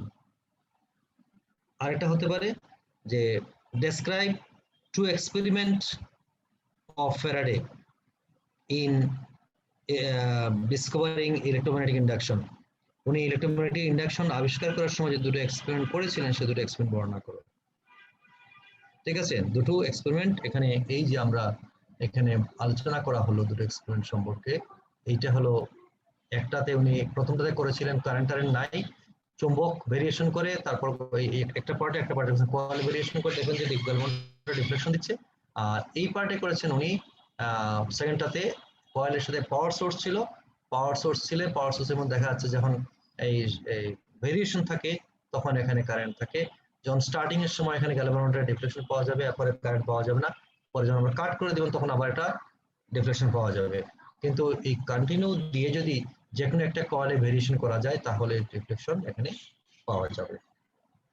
ঠিক আছে, তো এই হলো এটা কথা যে এই দুটো এক্সপেরিমেন্ট, তারপর দুটো থেকে সূত্রবদ্ধ করলেন। এখানে এই হলো তার পয়েন্ট, কনক্লুশন এক্সপেরিমেন্টগুলো, এই কনক্লুশনগুলোকে উনি এই সেখানে সূত্রবদ্ধ করলেন। সূত্রগুলো হলো 1 নম্বর সূত্র, 2 নম্বর সূত্র, এবং এই দুটো 1 নম্বর সূত্রে কোনো ম্যাথমেটিক্স নাই, আর 1 নম্বর সূত্রটি ম্যাথমেটিক্যাল স্টেটমেন্ট হলো 2 নম্বর, যে এখানে বলছে তৈরি হয়, আর 2 নম্বরে বলছেন তৈরিটা হলো তার ম্যাগনেটিক ফ্লাক্সের সময়ের সাপেক্ষে পরিবর্তনের সমানুপাতিক। যেহেতু ইনডিউসড ইএমএফ এর ডিরেকশনটা হবে অ্যাকচুয়াল উল্টো দিকে, সুতরাং তার এখানে মাইনাস চিহ্ন লাগবে, মাইনাস চিহ্ন বসিয়ে আমাদের এখানে এটা হয়ে যায়। আর যেহেতু 5 সমান b ডট ds, সুতরাং 5 এর পরিবর্তে আমরা এখানে b ডট ds লিখতে পারি। এই গেল এটা। আমরা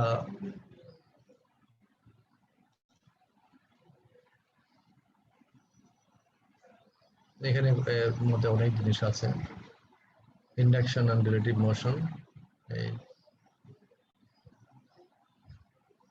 এটার সাথে এটা শেষ পার্টটা এখানে 4 পেজ আমি আসো দি ফ্লাক্স রুল।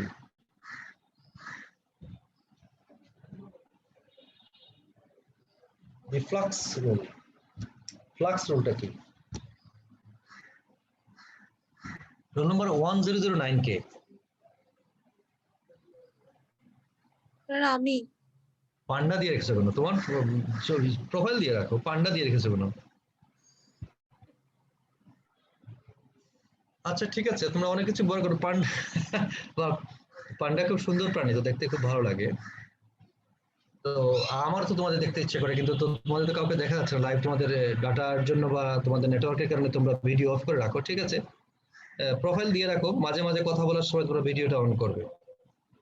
আচ্ছা ঠিক আছে, আমরা দি ফ্লাক্স রুলে চলে যাই। The amount of induced EMF is given by a simple rule discovered by Faraday.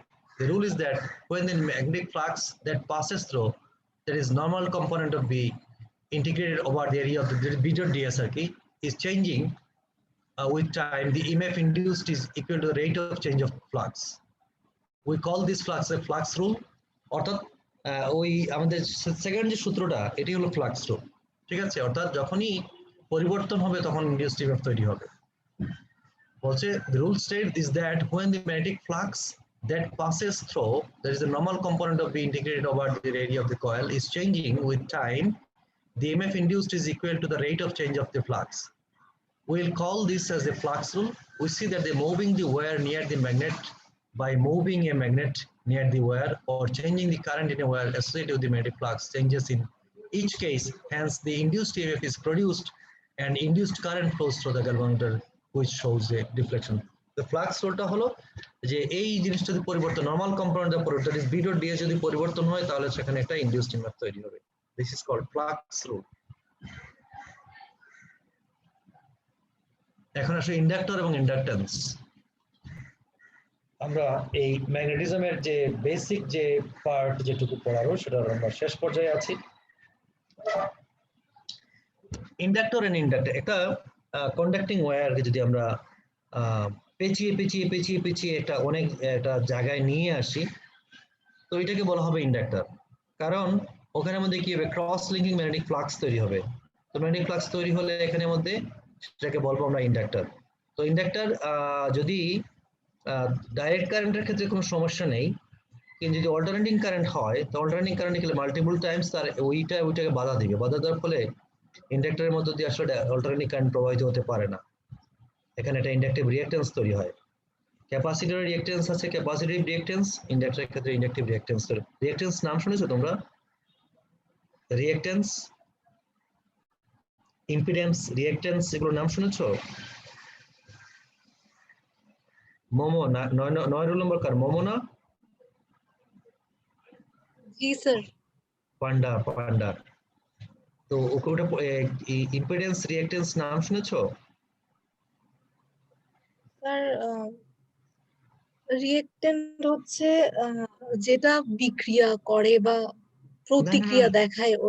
Chemistry না ফিজিক্স এর মধ্যে থাকো, এটা ফিজিক্সের টার্ম। এখন তুমি যদি বলো, তুমি বলবো কম্পিউটার সায়েন্সের টার্ম, ইলেকট্রনিক্সের টার্ম, ইলেকট্রিসিটির টার্ম, ইম্পিডেন্স এবং রিঅ্যাকট্যান্স। ইম্পিডেন্স যেটা বাধা দেয় ওটা জানি। তো ওই বাধা তো রেজিস্ট্যান্সে বাধা দেয়, তাহলে ইম্পিডেন্স করতে আসলো।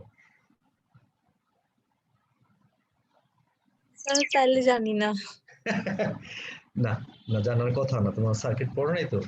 ওই আমরা যে রেজিস্ট্যান্স পড়ি শুধুমাত্র যে ওহমিক রেজিস্ট্যান্স, অর্থাৎ যার মধ্য দিয়ে বিদ্যুৎ প্রবাহিত বাধা হিটিং একটা ইফেক্টিভ তৈরি হবে, পাওয়ার লস হবে। রিঅ্যাকট্যান্স তো এসি সার্কিটের জন্য। ওইটাই বলছি আমি, ওইটাই বলছি। অর্থাৎ অল্টারনেটিং কারেন্ট যদি কোনো কিছু দিয়ে কম প্রবাহিত হয়, তাহলে এক ধরনের নন রেজিস্টিভ বা নন ডিসিপেটিভ রেজিস্ট্যান্স তৈরি হয়। রেজিস্টিভ না, নন ডিসিপেটিভ। ডিসিপেটিভ মানে পাওয়ার লস হয়ে যাবে। অহমিক পার্ট, অহমিক রেজিস্ট্যান্স যদি মধ্যে দিয়ে কোনো কারেন্ট যদি প্রবাহিত হয়, তাহলে P equal to I square R অনুসারে পাওয়ার লস হবে, হিট উৎপন্ন হবে এখানে। ঠিক আছে? P equal to I square R বা পি ইকুয়াল টু ভিআই বা ভি স্কয়ার বাই আর, এই তিনটা ফর্মুলার যে কোনো ভাবেই হোক পাওয়ার লস করবে, এখানে হিট প্রোডাকশন হবে, যেটা আমাদের হিটিং কয়েলে হয়। ঠিক আছে? আমাদের ইনক্যান্ডেসেন্ট বাল্বের মধ্যে হয়, সব ডিভাইসের মধ্যে হয়, ইস্ত্রির মধ্যে হয়, সব জায়গাতেই হয় সেখানে। ঠিক আছে? কিন্তু আমি যদি এই অল্টারনেটিং কারেন্ট ব্যবহার করা হয়, তাহলে অল্টারনেটিং কারেন্টের কোনো সার্কিট দিয়ে প্রবাহিত হতে গেলে, প্রবাহিত যদি হয়, তার মধ্যে রেজিস্ট্যান্স, দুই ধরনের রেজিস্ট্যান্স তৈরি হয়। একটা হলো অহমিক রেজিস্ট্যান্স বা ডিসিপেটিভ রেজিস্ট্যান্স, একটা হলো নন অহমিক রেজিস্ট্যান্স। নন অহমিক রেজিস্ট্যান্সটাকে বলা হয় রিঅ্যাকট্যান্স। এটাতে পাওয়ার লস হবে না, কিন্তু কারেন্ট যেতে বাধা দেবে। ঠিক আছে? নন অহমিক পার্ট এবং অহমিক পার্ট এবং নন অহমিক পার্টের সামেশন হবে ইম্পিডেন্স। ঠিক আছে? আমরা ওই অল্টারনেটিং কারেন্টের করব ইম্পিডেন্স কথাটা ব্যবহার করব, ইম্পিডেন্স। ঠিক আছে? ইম্পিডেন্স ব্যবহার করব, রিঅ্যাকট্যান্স ব্যবহার করব এর মধ্যে। Real part, imaginary part. মানে অল্টারনেটিং কারেন্টের ক্ষেত্রে তোমাদের কমপ্লেক্স ভেরিয়েবল কোথাও পড়ানো হয়েছে ফার্স্ট সেমিস্টারে? ম্যাথমেটিক্স এর কোর্স আছে তোমাদের? ম্যাথমেটিক্স এর কোর্স এই সেমিস্টার? হ্যাঁ, এই কমপ্লেক্স। সেমিস্টারে ক্যালকুলাস আছে, এর আগের সেমিস্টারে ছিল ভেক্টর অ্যানালাইসিস, হ্যাঁ, তারপর ম্যাট্রিক্স এন্ড জিওমেট্রি। আচ্ছা, ইন্টারমিডিয়েট তোমরা পড়েছো না complex variable, x plus i y, complex? জি স্যার। তো ওই নলেজটুকুই হবে। আমরা এখানে অল্টারনেটিং কারেন্ট সার্কিট অ্যানালাইসিস করতে আমাদের কমপ্লেক্স ভেরিয়েবল লাগবে, রিয়েল পার্ট, ইমাজিনারি পার্ট। এটা কমপ্লেক্স গুলো মানে বুঝলে খুব সহজ, ইকুয়েশন কেউ সহজে ইকুয়েটিং করা যায়। রিয়েল পার্ট সমান রিয়েল পার্ট, ইমাজিনারি পার্ট সমান ইমাজিনারি পার্ট হবে, এবং রিয়েল এবং ইমাজিনারি মিলে হবে কমপ্লেক্স। ঠিক আছে? তো ওইখানে আমরা যে সার্কিট অ্যানালাইসিসের ক্ষেত্রে কমপ্লেক্স পার্ট আমাদের কাজে লাগবে, কমপ্লেক্স নাম্বার কাজে লাগবে। ঠিক আছে? তোমরা ওয়েলারের সূত্র পড়েছো না, E to the power I theta সমান cos theta plus I sin theta? এগুলো পড়েছো না পড়ো নাই? জি স্যার পড়েছো।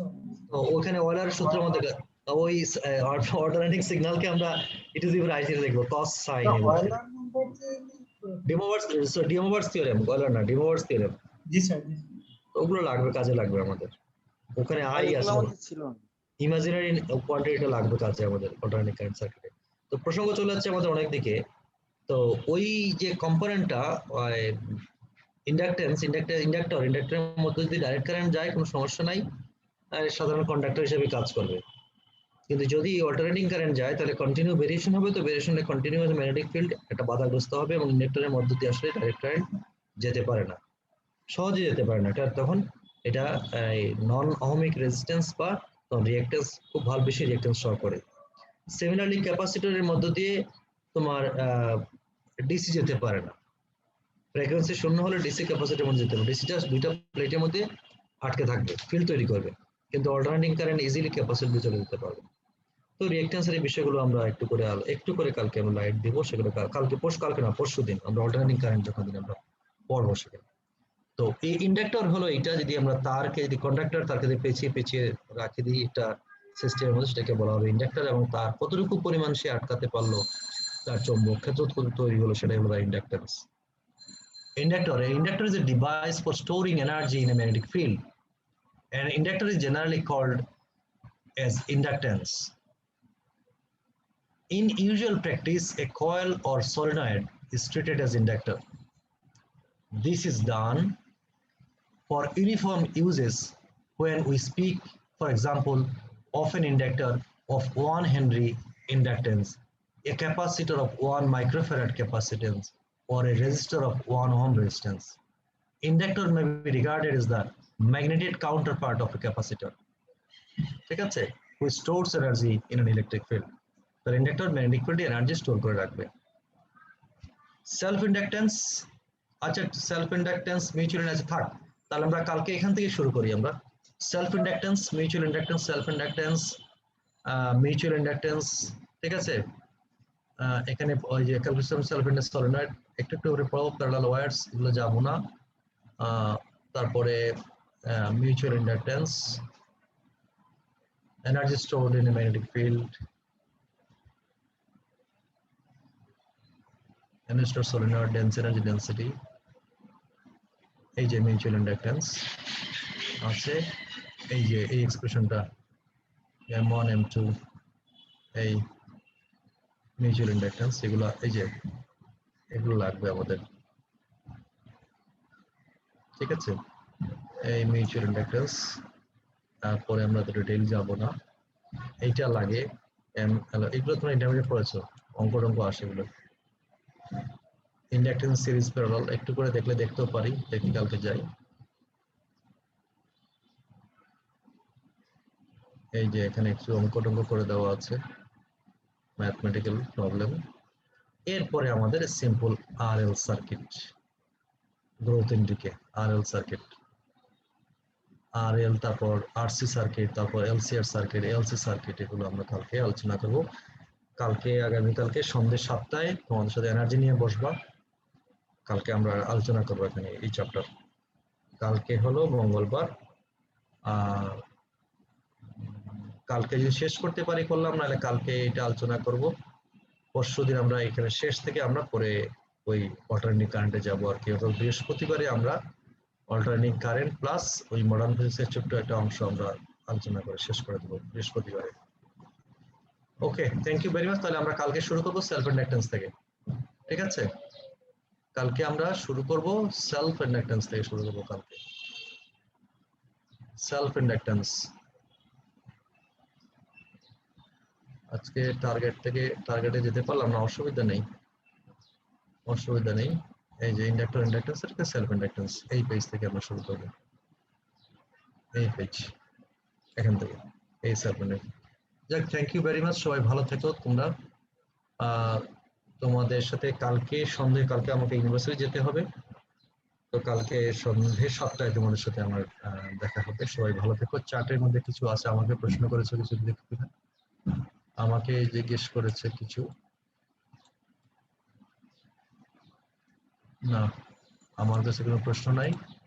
So thank you very much, সবাই ভালো থেকো, সবার প্রতি শুভকামনা থাকলো। তোমরা সবাই সুস্থ থেকো, সবাইকে সুস্থ রেখো, হেলথ হাইজিন মেনটেন করে চলো। Thank you very much. সবাই সবার জন্য দোয়া করবা যাতে সবাই ভালো থাকে, সুস্থ থাকে, দেশ যাতে ভালো হয়ে যায়, পৃথিবী যাতে তাড়াতাড়ি করোনা মুক্ত হয়ে যায়, আমরা যাতে আবার স্বাভাবিক জীবনে ফিরে যেতে পারি। সবাই তোমরা আমাদের ঈশ্বরের কাছে শিবে প্রার্থনা করবে। Thank you very much.